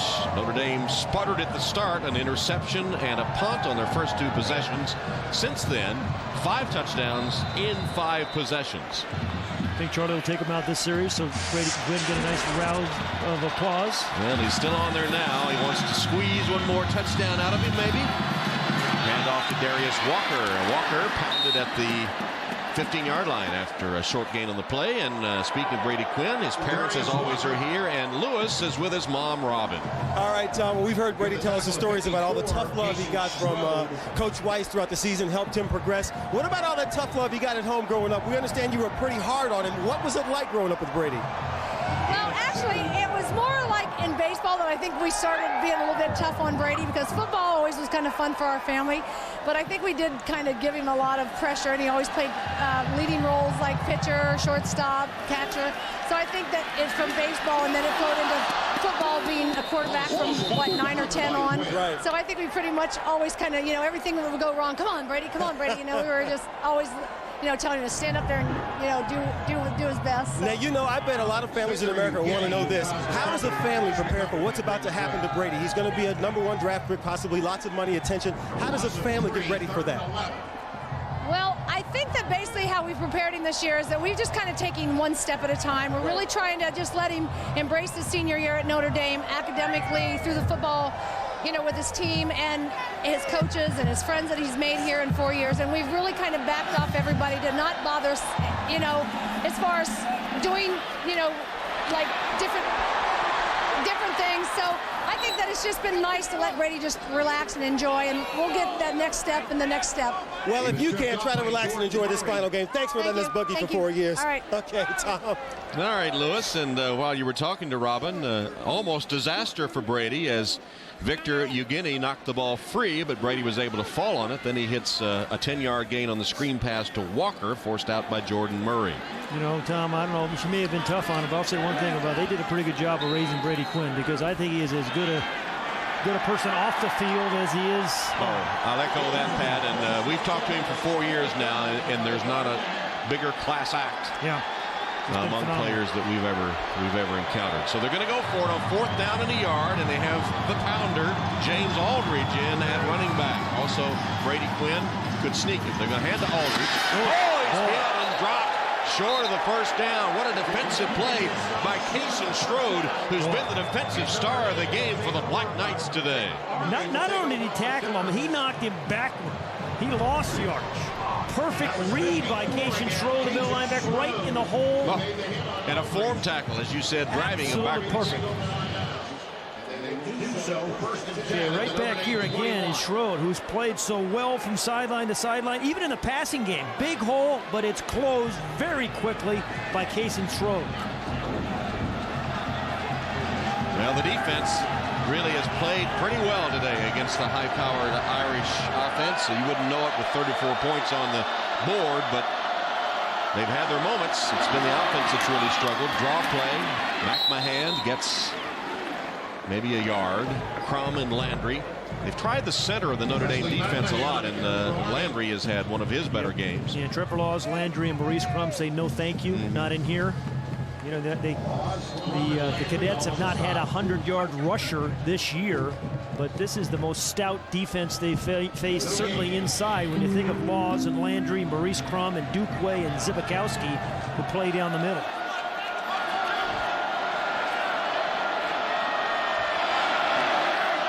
Vitti in motion. Slant, incomplete. Pivotal for Hill, the intended receiver. And it continues to be no passing attack whatsoever. They're 1 of 10. A wide receiver's not caught a pass. They've got one reception by a back on a screen play. And a lot of that really has been the pass rush. I mean, Landry and Abiamiri and Laws and Fromm up front, they just haven't given Williams or Pivotal a chance. Saw that close-up there of Jeremy Trimble. We spoke to him from Ashburn, Virginia. His dad, Steve, was his coach at Bishop O'Connell High School. Steve played in the NFL. He goes in motion, does Trimble, wearing the emblem of the 101st Airborne on his shoulder. Still not a complete pass from Pivito, intended for Hill on the slant, and they're now 1 for 11. The two quarterbacks, Williams and Pivito. You identified Trimble before the game as one of the top players, but they've been unable to get him the ball today. He was a great punt returner. We said 3rd in the nation coming in today. 2 punt returns for touchdowns. And so Miller will attempt a field goal. It'll be a 38-yard attempt. Landry and Laws have blocked a lot of extra points and field goals this year for the Irish. Miller has had 1 block this season. Made a field goal earlier, as you saw. And there it is. You called it, Pat. Wow. Blocked by Landry. Would you like to go to Churchill Downs tomorrow? Well, Derek Landry had blocked 2 extra points against North Carolina in their last home game. Blocked that field goal right up the middle. You know, a lot of guys take off, just take the play off. Not Derek Landry. Remember, said Rick Menner, the defensive coordinator, knows what he's going to get. It's effort every single play. 4th block kick of the season for Derek Landry. Setting your screen there with a goatee, number 66, Derek Landry, blocking the Army field goal attempt. It's 34-3 Irish. What a day Derek Landry has had. An MVP kind of day, Tom. Brady Quinn still on the field and rifles it to the sideline over everybody's head. David Grimes was the intended receiver. Let's have another look at the effort of Derek Landry. A lot of guys take these kind of plays off. Watch number 66 come hurling his body right through, get his right hand up, block it with his left hand, and off to the sidelines. He really has been remarkable today and all season long. And 4 block kicks this season. Well, attributed a lot of it attributed to that quickness off the ball. Yeah. It's just pretty amazing. Even though he put on, what, you said 25 pounds in the offseason, eating a lot of pasta. Didn't lose the quickness. That's amazing. Here's Darius Walker. Nowhere to go. Hemmed in by the Army defense. And time now for our Liberty Mutual Legends of the Game. And there he is live on the sideline. It's Tim Brown, Notre Dame's last Heisman Trophy winner. In an early season game in '87 against Michigan State, he used back-to-back punt return touchdowns to cement his Heisman bid. Brown utilized his ability as a pass receiver, rusher out of the backfield, punt and kickoff returner to earn a reputation as the most dangerous player in college football. Brown went on to become the greatest Raiders receiver in history and is a shoe-in Pro Football Hall of Famer. Currently starting a NASCAR racing team as part of NASCAR's Drive for Diversity program. Completed to Grimes, and let's go down to Lewis with Tim Brown.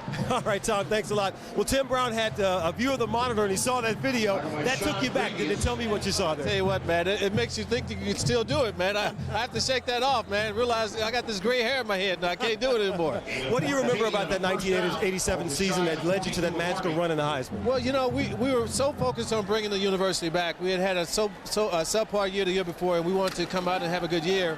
And that was all the focus, was on having a great season. And we got off to a good start. We couldn't finish and make it to the championship, but we got off to a good start. Now, you know that you're memorialized on a coin that's used they're using in the coin toss before every game. Have you seen that and seen your name on it? It's pretty cool. Yeah, I have seen it. It's unbelievable, man, to be out there in the middle of the field when they're flipping the coin. And I have it in my pocket now. I'm looking forward to framing it up and making something special out of it. And finally, Tim, it's senior day here. What do you remember about your senior day? What did you say to these guys at the pep rally this week about this moment? Well, I just tried to get the guys to realize that this is a very special day. Out of all the games you played here, this is the one you will remember. So go out and play as hard as you can play. But more importantly, hey, check out every play. Every play, really focus on it, because this is what you remember when it's all over. All right, Tim. Tom, he looks fit, and with the video he saw, I'm scared. You get him in a uniform, anything might happen. You couldn't catch him, I can tell you that, Lewis. That's even right. Now. Thanks a lot, Tim. All right, Tom. Real class act, Tim Brown. And a couple of those seniors playing their final game here. Quinn and Samardzija hooking up for that last first down for the Irish, who have the ball now at the 32 of Army. 45 seconds left in the third. I think Irish faithful are saying time to take these guys out. Darius Walker.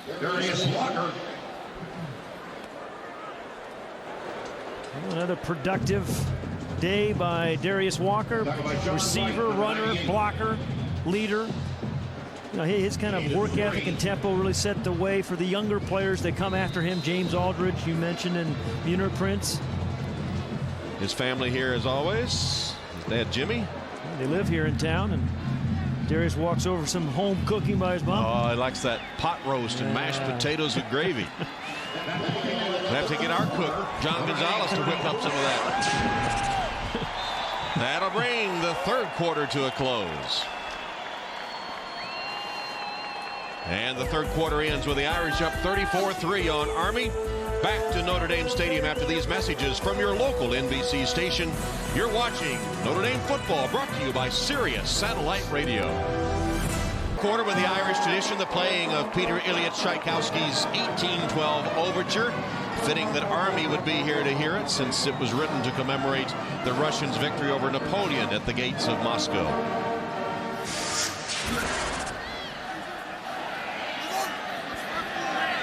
Brady Quinn still on the field. First play of the fourth quarter. I'm shocked that he's still in. Play action fake to Walker and goes for the end zone. McKnight can't hold on. Good defense by Army. That was Grievous running with McKnight. Sean Grievous has had a nice game. Twice he's had these jump balls, his long passes to Raymond McKnight defended well. You know, Raymond McKnight's been out jumping everybody all season long, but twice Sean Grievous has had very good coverage in the end zone. About as good as you can do it. Well, you said you were shocked that Brady Quinn was still on the field. Charlie Weiss has been adamant all season and just before this game that he would not leave him on to pad any statistics for the Heisman. Now there's so much at stake next week now. This game is comfortably in hand. 31-point lead. Darius Walker with that carry. And it's not just Brady, it's the whole starting offense still in the game. Bring up fourth down. And on fourth down, they're going to go for it. It's Evan Sharpley, number 13, who is the backup. So on a fourth down, maybe the last time on fourth down that he will have a quarterback sneak for a first down, and doesn't look like he made it. Pushing and shoving, breaking out there between the two. We're going to call the chains into measure, but I do not believe he made it.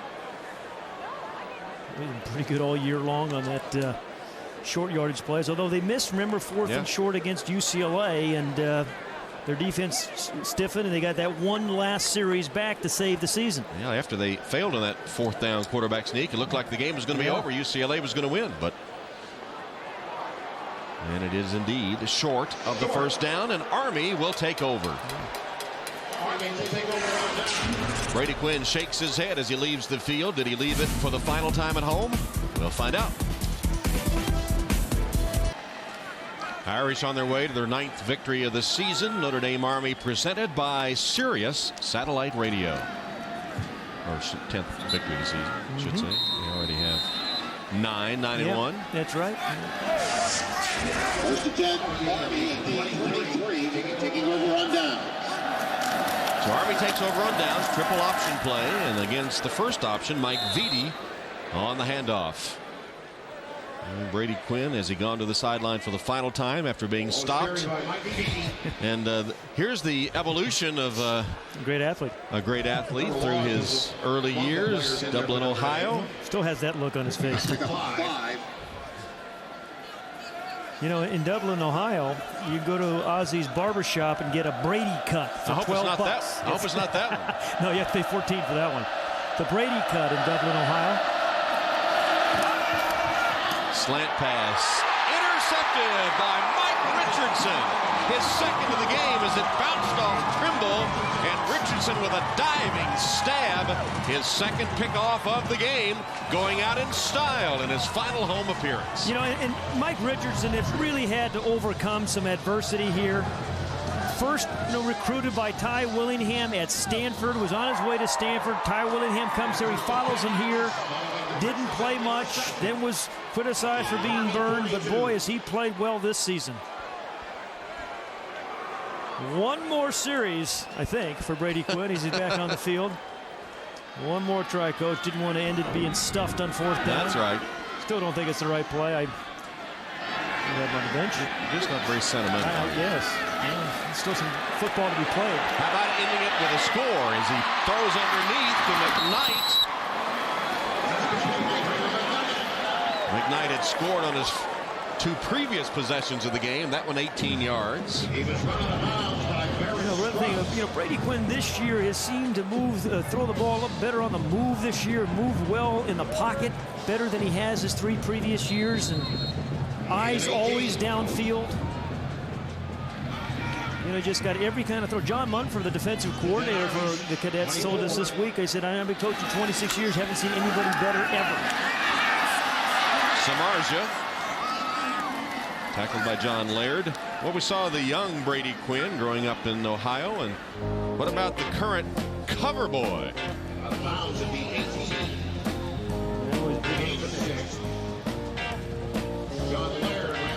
And you know what, Tom, though? He hasn't acted like a prima donna. No, not at all. His teammates say that he's the same guy that he was when he came in. And you know what I admire about him? He really had some tough early years. Everything hasn't been perfect for him. Those first freshman and sophomore years were tough. He got booed. He got knocked around, but hung in there, never blamed anybody. Never got sour. Always remained optimistic, and as we've said on numerous occasions, and it doesn't hurt to repeat it, he's one of the best guys for all his acclaim. He hasn't changed a bit, and we enjoy talking to him as down to earth as they come. How about his first real job might be in the NFL? He told us he worked one summer, I think, in a restaurant. Made fun of himself and said, I might have to get a real job. He's got one coming up. That one went for 10 yards. Quinn hoping to direct a touchdown drive here for the final time, one would assume, at home. Walker. And some other guys that have played so well today and this year. Dan Santucci, you mentioned he spoke at the rally last night. There he is, number 50. Grew up here not far from the campus, just outside Chicago, and Notre Dame fan, Bear fan. Had a big season. Started as a defensive tackle here, switched to offense, and has played very well the last couple of seasons. Ryan Harris, to his left, blocked all the way back for Julius Jones to James Daldridge. And was so proud as a freshman when Jones broke the rushing record. Quinn to the end zone, overthrows Marcus Freeman, the tight end. Remember, John Carlson injured, unable to play today, and the tight ends have not had a reception in the game. John Carlson, as good as Marcus Freeman is, there's John Carlson. This guy had a sensational year. I think he still have a chance to be an All-American tight end. 46 catches, 4 touchdowns, 4 catches on 4th down for the Irish this year. And you were mentioning Ryan Harris, the left tackle, his final game. He's received a little bit of attention, but he's a Muslim, of the Muslim faith, and we asked him yesterday if he would recommend that. Notre Dame University as Darius Walker dives for his second touchdown of the game. Touchdown for Walker. Well, just to complete the story, Harris said, this is a university that's based on faith, but it's very diverse, and he's never felt different or outcast or discriminated against or anything else. And Ryan Harris said he would recommend it to anyone of any faith to come to Notre Dame. It's not just a Catholic institution. It's an institution based on faith, but of all faiths. He is a thoughtful guy Monday through Fridays and plays like a Bear on Saturdays. Carl Joya's extra point is good. And Brady Quinn, there's Ryan Harris, number 68. Darius Walker, his second touchdown, and Brady Quinn, handing to Walker, directs, one would think, his final touchdown drive at Notre Dame Stadium.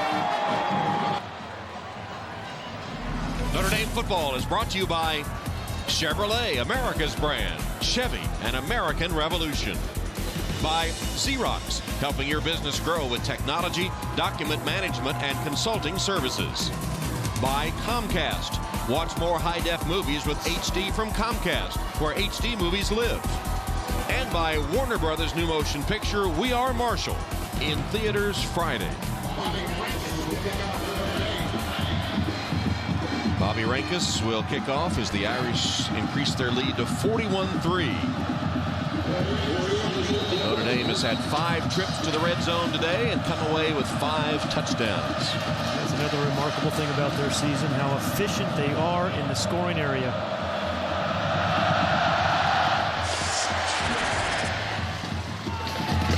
Corey Anderson.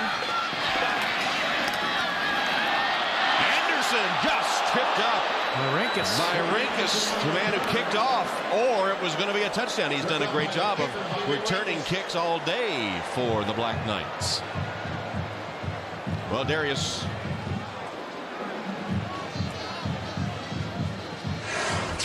We're going to take a break right here as Army poised to send the offense onto the field. We'll be right back.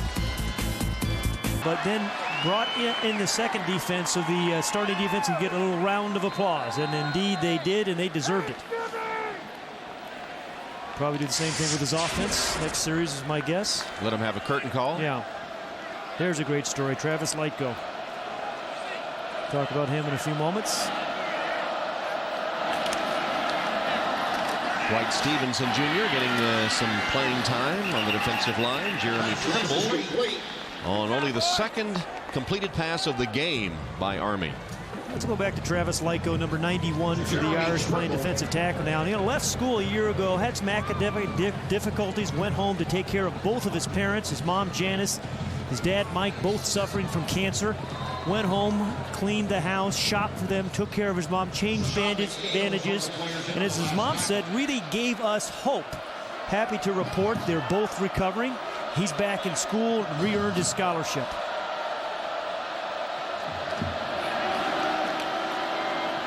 Pivito's pass short hops the intended receiver and is incomplete. I think Travis Lightgo might have gotten his hand on that one. Travis was a real bright kid too, Tom. Came in almost with a 1400 on his SATs, but was taking aerospace engineering. Found out that he had some form of ADD. Had trouble academically, went home to take care of those parents, as I said, came back to summer school, had to earn a scholarship, got 2 A's in summer school, now will graduate with a history major.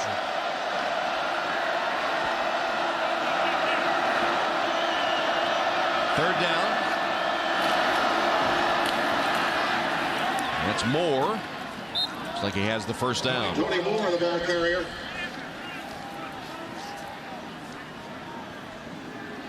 Good shot of Torian Smith, number 49 there, part of the future.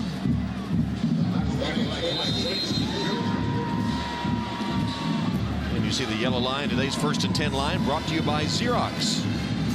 As some of the Irish backups getting the chance to play. Coons, Stevenson, Lyko you mentioned, Ryan, Torian Smith, McNeil, Bruton, Herring, Ferine. Draw play, Vitti. Looking to break the tackle. The coaches said, as we repeat, he always, at one tackle he at least, breaks when he carries the ball. Yeah, we talked about some of these good students for Notre Dame. Have enjoyed this Pivito and try to tackle him, 230 pounds, right over Terrell Lambert, who's had a brilliant year at defensive back for the Irish. Ray Herring made the tackle of Vitti. Aaron Walls in the secondary now.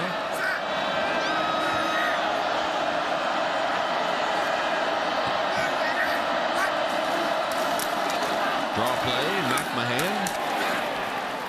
Like he's a yard short, and you mentioned the academic credentials of some of the Notre Dame players. Well, what about a typical cadet, David Pivito? Well, here's all he did in high school at Colleyville Heritage High School. Captain of both the football and track teams, National Honor Society, Academic All-Stater, and Eagle Scout, and the National English Merit Award. And he was a high school teammate of Jeff Price, the Notre Dame punter, though they haven't spoken in a while. They will meet up here after the game for greetings to high school teammates. And Tom, when you say typical of cadets, you're right. I think 85% of their team were high school captains of the football team, high school football teams. Tony Moore breaking a tackle himself and sliding across that yellow line for the Army first down. Torian Smith with the tackle. A lot of smiles there for Brady Quinn. amazing. 7 games this year. What, this is their 11th game, is that right? 7 games he's thrown at least 3 touchdown passes. He's thrown 4 touchdown passes, and 3 of them enjoying the moment. You know, it's a grind in big-time college football. It's nice to see these guys smile once in a while.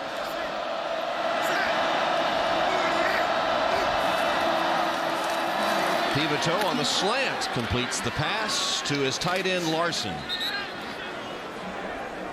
David Bruton makes the Notre Dame tackle. And here are some of the key seniors saying goodbye today to the home fans.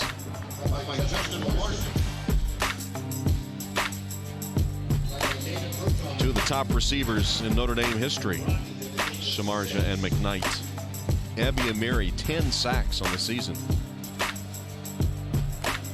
And of course, Brady Quinn, 35 Notre Dame passing records he has set. You'll see them all playing on Sunday next season.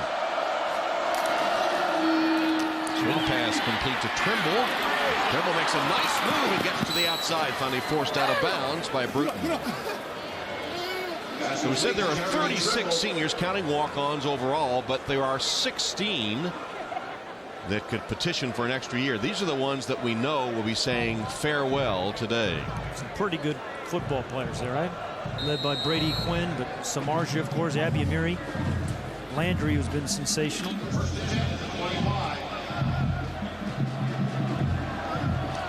Well, one more regular season game for the Irish. And for Army, who takes on traditional rival Navy. Best football game every year, in my estimation, Army-Navy. McMahon tripped up as he crosses the line of scrimmage. And the Notre Dame seniors that can petition the university for a 5th year and have another year of college football are these, including Zbikowski, of whom you had a picture before we went to the graphic there. You know, if you're an Irish fan, light a candle that Carson Zbikowski come back, right? And some of those other guys on that list. Tom Zbikowski. You know, Zbikowski, you know, left here after his sophomore year in camp and thought about leaving, transferring, but came back. Has had a remarkable couple of seasons.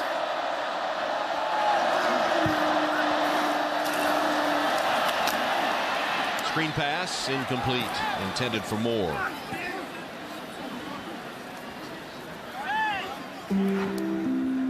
And as the 4th quarter continues to count down, the seniors, Zbikowski telling us yesterday, you know, it probably won't sink in until after the game, because in the game it's business as usual.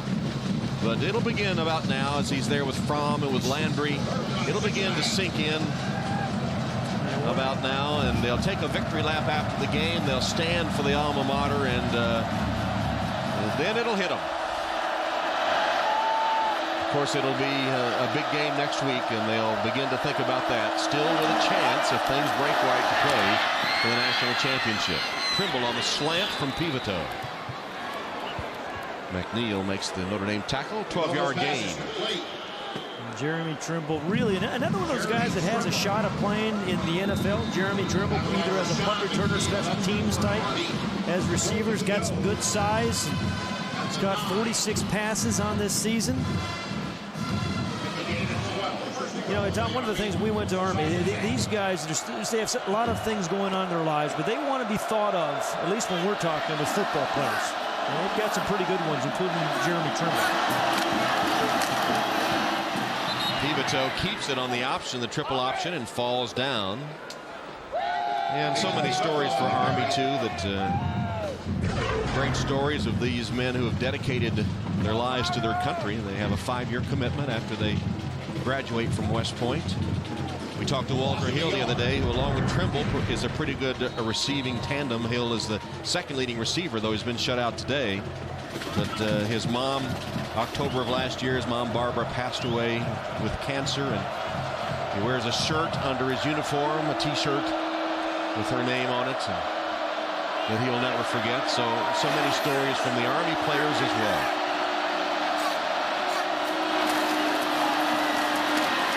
McMahon finds the going tough, kept his feet for a moment.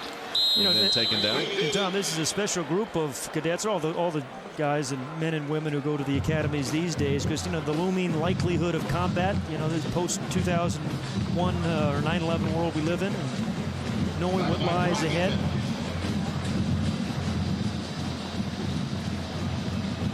All we can do is thank them, I guess. And there's a look at Pivito calling the play. He has the 82nd Airborne patch on his shoulder, as each of the Army players have a patch of an active duty Army unit on their uniform. I guess it wasn't Pivito, but someone had the 82nd Airborne, the old World War I All-American Division. Now the 82nd Airborne has played such an important part of World War II and continues to this day. Intercepted, no, out of bounds. McNeil wanted the interception, but is ruled out of bounds, intended for Trimble.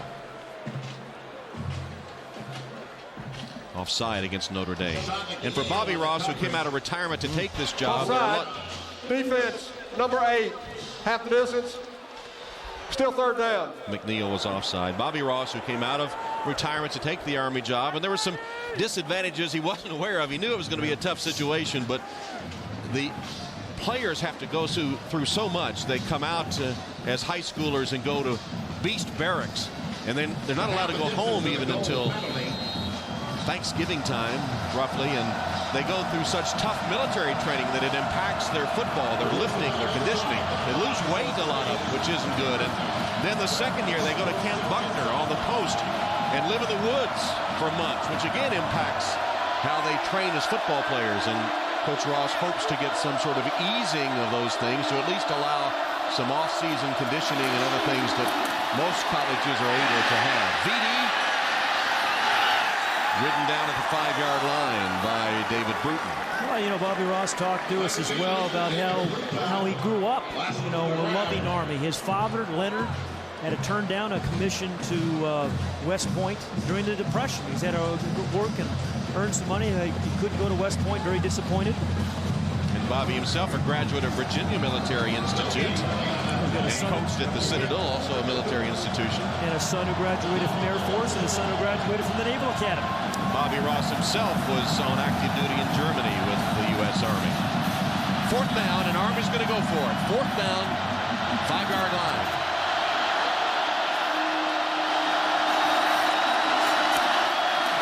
Short drop, Pivito. And it'll be incomplete, but a flag down intended for Walter Hill. Lou Ferrine was defending him.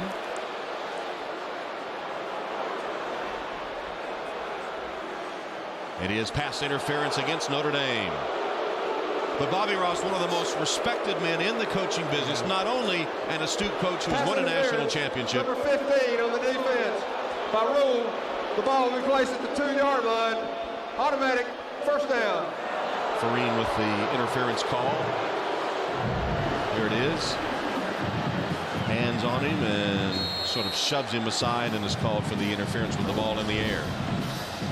But Ross, who came out of retirement to take the Army job, one of the most respected men, as we said, in college football, co-national champions when he coached Georgia Tech, took San Diego Chargers to the Super Bowl, and one of the most respected and loved men in all of college football. Handoff, fumble into the end zone.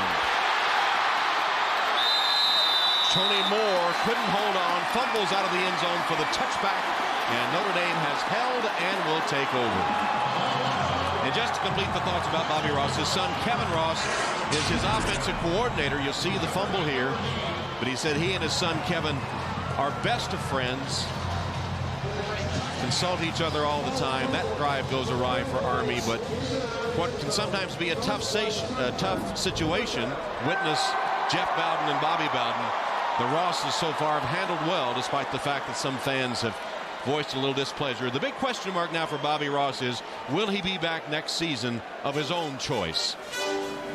Army having a tough day at Notre Dame today, fumbling a chance to score there and down 41-3. Moments ago, the starting Notre Dame offense and quarterback Brady Quinn with a curtain call as they leave the field at home for the final time.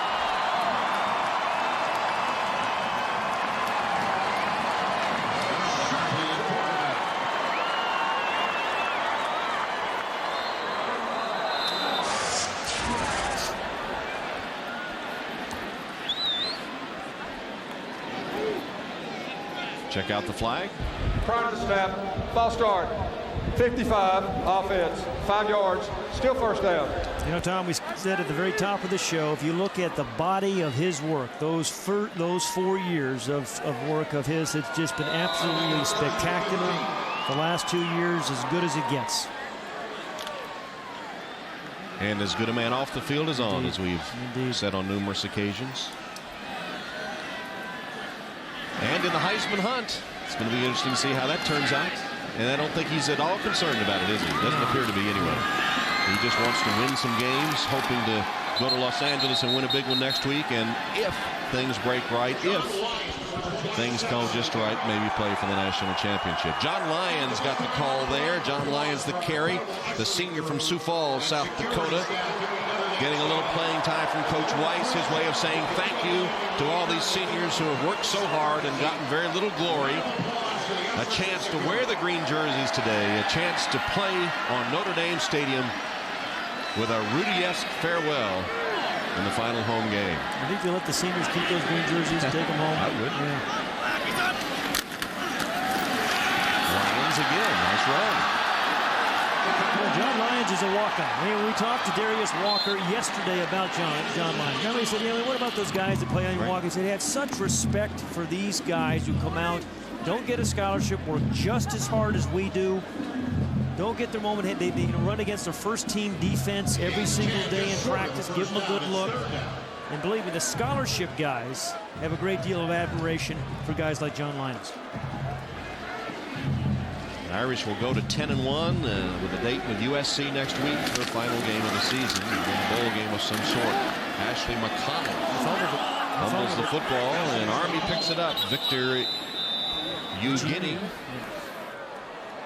Victor Eugenie, who got that one, number 89, that recovery. They think he's a freshman, true freshman. They think very, very highly of him. Looks like a football player. Doesn't he? Set on some of that Army food we had for lunch the other day. Yeah. What we had, the lasagna the other day, lasagna and broccoli. Pretty good. How would you know? You spilled your water in front of the Corps of Cadets, no less. Just 4,000 of them. 41-3. 36 seconds left in the game. Darius Walker congratulating John Lyons, their number 27. We told you earlier what respect he had for the walk-on who was on the scout team going against first-team defense all the time and hangs in there and getting to play today. Pivotto's pass complete to Tim Dunn, the tight end, who is one of the top receivers with 17 on the season,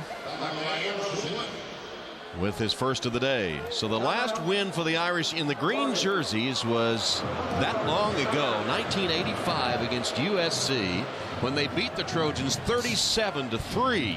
So a milestone, as in honor of the seniors, Charlie Weiss pulls out the green jerseys to the surprise of everyone, and they get a win against Army. Derek Landry has had such a great game, and time now for our Chevrolet players of the game. Strode of Army, what a tremendous performance he had. 12 tackles, including one for a loss, and Derek Landry with 6 tackles, 2 sacks, and a blocked field goal attempt. In recognition of their determination and outstanding play, Chevrolet will make a $1,000 contribution to each university's general scholarship fund, Chevy, an American Revolution. Congratulations to Derek Landry, fitting that the senior should get it. He's had such an outstanding career at playing in a spot that rarely gets recognition unless you get a sack or something spectacular, but does such a tremendous job, and one of the quickest defensive linemen off the ball I've ever seen. You know, I always think that he knows the snap count. It seems like he's always in the opponent's backfield. It's like get his hair cut for the occasion. Yeah. Go to the academy.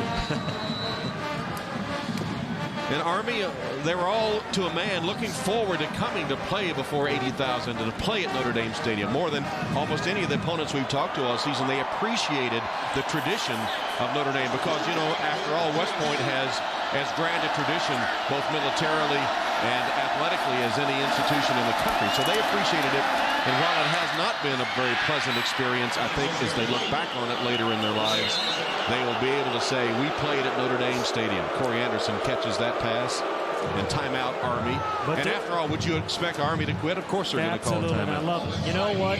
But their real season comes in 2 weeks, December 2nd, when they play against Navy. Talking to a few of these guys, Pete Beer, the offensive guard for Army, was saying to us this week, you know, I just cannot believe that I can't go through this place without beating Navy once. He's got one more shot at it on December 2nd. Well, this was a game added to the schedule, and two teams that in the 20s, 30s, and 40s played the most significant game of the season probably in college football. Two powers. Army was a power then. They had, of course, back-to-back Heisman Trophy winners in the mid-40s, Mr. Outside and Mr. Inside, or Inside Doc Blanchard and Outside Glenn Davis. They have a great tradition of football, even though their fortunes haven't been so great in recent years. Pete Dawkins. Pete's here.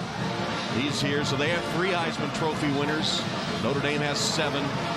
The two teams played, and as we said at the top of the telecast, such great tradition, Notre Dame tradition, that dates with the series with Army. And how fitting is it that the greatest passer in Notre Dame history, Brady Quinn, plays his last game against Army, when it was in 1913, the first meeting between Notre Dame and Army, that the forward pass really became the top weapon in college football, as Newt Rockne, playing a part as a player that time, helped perfect it over the summer, and they used it to defeat mighty Army. Draw play and a fumble. Still loose, picked up by Pivito. Well, they came in leading the nation in turnovers. Didn't turn that one over, but a fumble to end the game. Well, 4 seconds remaining. And Pivito calls timeout. And again, some of the fans boo, but what would you expect from Army? So anyway, Pat, just to continue that thought, I thought it was very apropos that the greatest passer in Notre Dame history would play the team in which Notre Dame perfected the pass for all of college football. It had been legal for some years before 1913, but it was in that upset of Army that this small school from Indiana was able to reach the college football map, and they did it by use of the forward pass. Well, Gus Dorius threw it to Newt Rockne, 25-yard touchdown pass in that game. They had been lifeguards the summer before on the Great Lakes up in Sandusky, Ohio, and all season all summer on the beach they tossed the ball back and forth. There was a different pigskin then too. It was a big fat pigskin that was hard to throw. But they perfected the forward pass, and here it's reached in Notre Dame history its greatest fruition in the hands of Brady Quinn. Yeah, there's his roommate too. Talking about that cat. Yeah, let's get that cat after all.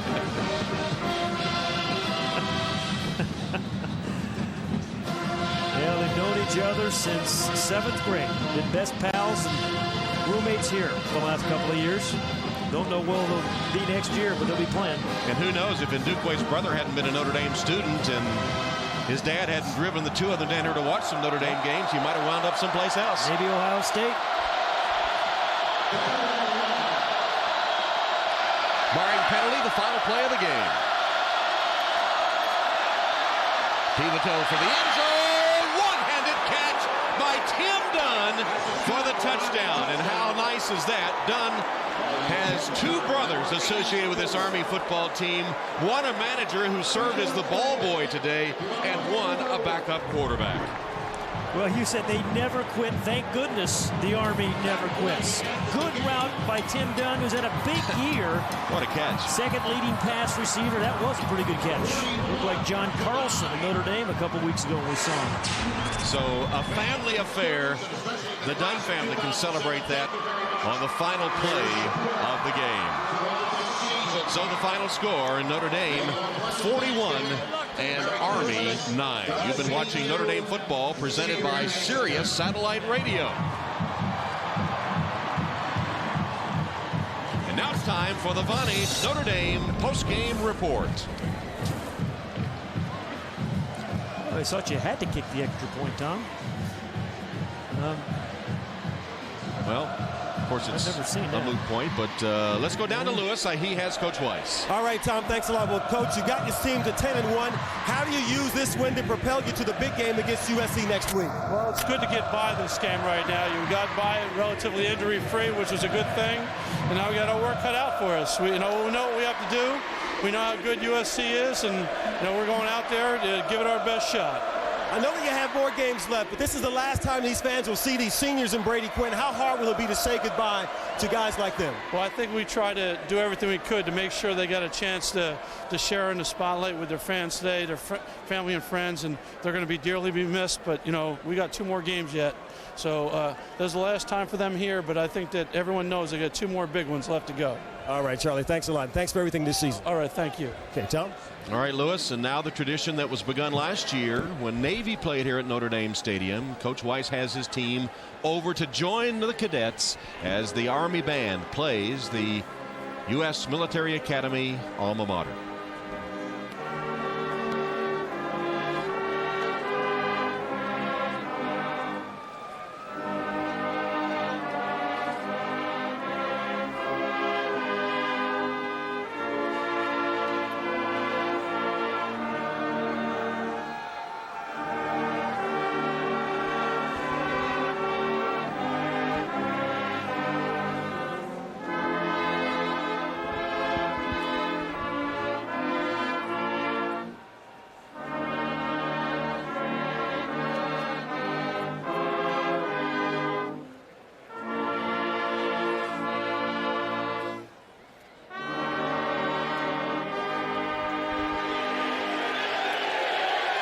A sign of respect for those who have dedicated their lives to the defense of our country. The Notre Dame players, Derek Landry et al., joining Army for the playing of the U.S. Military Academy alma mater. And now another tradition begun by Charlie Weiss this season as he and the players will go to the Notre Dame student section as the victory march echoes throughout Notre Dame Stadium. You're going to have to dodge the band to get over there. But they'll go out in front of the student section for the playing of the victory march, followed by the Notre Dame alma mater. And look at this. The Army players are joining their Notre Dame comrades to return the favor.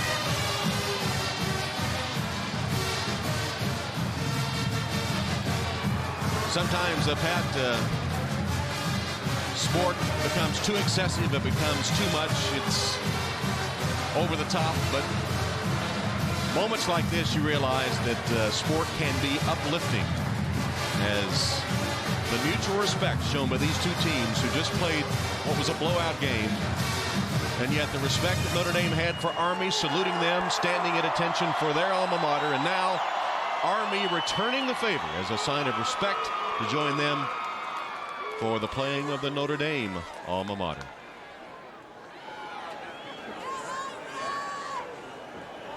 And we'll be back to hear that in 30 seconds.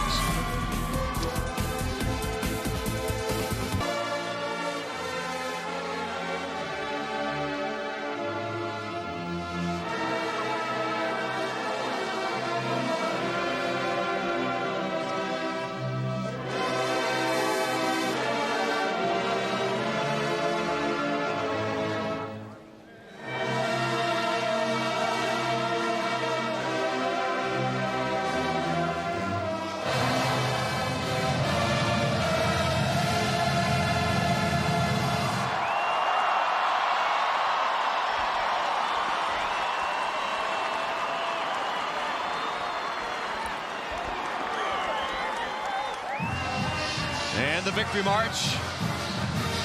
Nice moment, huh, Pat? Absolutely. You know, such respect for these cadets from Army, all the service academies. Always outmanned, but playing hard to the very end. Well, I thought I saw Lewis closing in on Brady Quinn there. Let's see if he has. Lewis? All right, Tom, thanks a lot. Well, Brady, just describe this moment with your teammates' final day here at Notre Dame Stadium. You know, it's a special moment anytime you're able to, go out, get a victory like this in your last home game and really have this kind of experience with the fans and your family here and the seniors. Take me back through the day. Take me back to that last walk from the Basilica to the stadium. That's really where the day all started, right? Yeah, I mean, I think we've had more fans out there today than any other time, and we just had a ton of support today, and you can really feel that, everyone knew it was senior day, knew it would be our last time in here, and it's a great feeling to have this kind of support from your fans. And what about the green jerseys when you got in the locker room? How about that for a final surprise? Yeah, you know, we want to send everyone out with a bang, especially our senior class, because we felt, we've been through a lot, and these jerseys we felt fitting. Plus, now Coach has a win under his belt with these jerseys too. Exactly, and I guess you get to keep it too, huh? Yep. All right, thanks a lot, Brady. Congratulations on everything. Jeff Samardzija also with his final day today. What was it about this team after the Michigan loss? What happened to this team to get you to 10-1, Jeff? Yeah, you know, we've kind of put it behind us, and we kind of knew what we had to do to be where we wanted to be at the end of the season. So, you know, we kind of moved on, started making some big plays, you know, early in the games, getting us up early, and just kind of haven't looked back since. And since this is your last season, so much at stake. The doors open a little wider. Tell me about how you prepare this week for USC and maybe a chance at a championship. Yeah, you know, you got to take them one at a time like we've been doing since the beginning. So, you know, we're going to come down, break down film, start it early, and, you know, hopefully some good things happen. And you can never count Notre Dame out, so you never know. All right, Jeff, thanks a lot. I think you're off for a victory lap, right? Let's see what happens. Okay, thanks a lot. Tom? Senior victory lap, and what a great season that bunch of seniors have had, Pat. Persevering through lots of hard times early in their career, and then poised now with a chance to perhaps play for the national championship. And you know, for Brady Quinn, I've been watching Notre Dame quarterbacks for probably 35 years. He's the best. Well, thanks to you, Pat, for another great season. To our spotter, Mike Hunterford, and stats, Paul Evans, thanks for a great season of Notre Dame football. Our Vonage Notre Dame postgame report continues on NBCSports.com. You can watch Charlie Weiss and Bobby Ross's live press conferences there. Next Saturday, one of college football's greatest traditions returns to New Orleans, Grambling and Southern in the State Farm Bayou Classic. Don't forget, tomorrow night, the San Diego Chargers battle the Denver Broncos in an AFC West showdown on Sunday Night Football. Tonight at 8/7 Central, an all-new Dateline, followed by Law & Order SVU. For Pat Hayden and Lewis Johnson, Tom Hammond now saying so long from Notre Dame Stadium, the senior victory lap, final home game of the 2006 season. You've been watching the Vonage Notre Dame postgame report.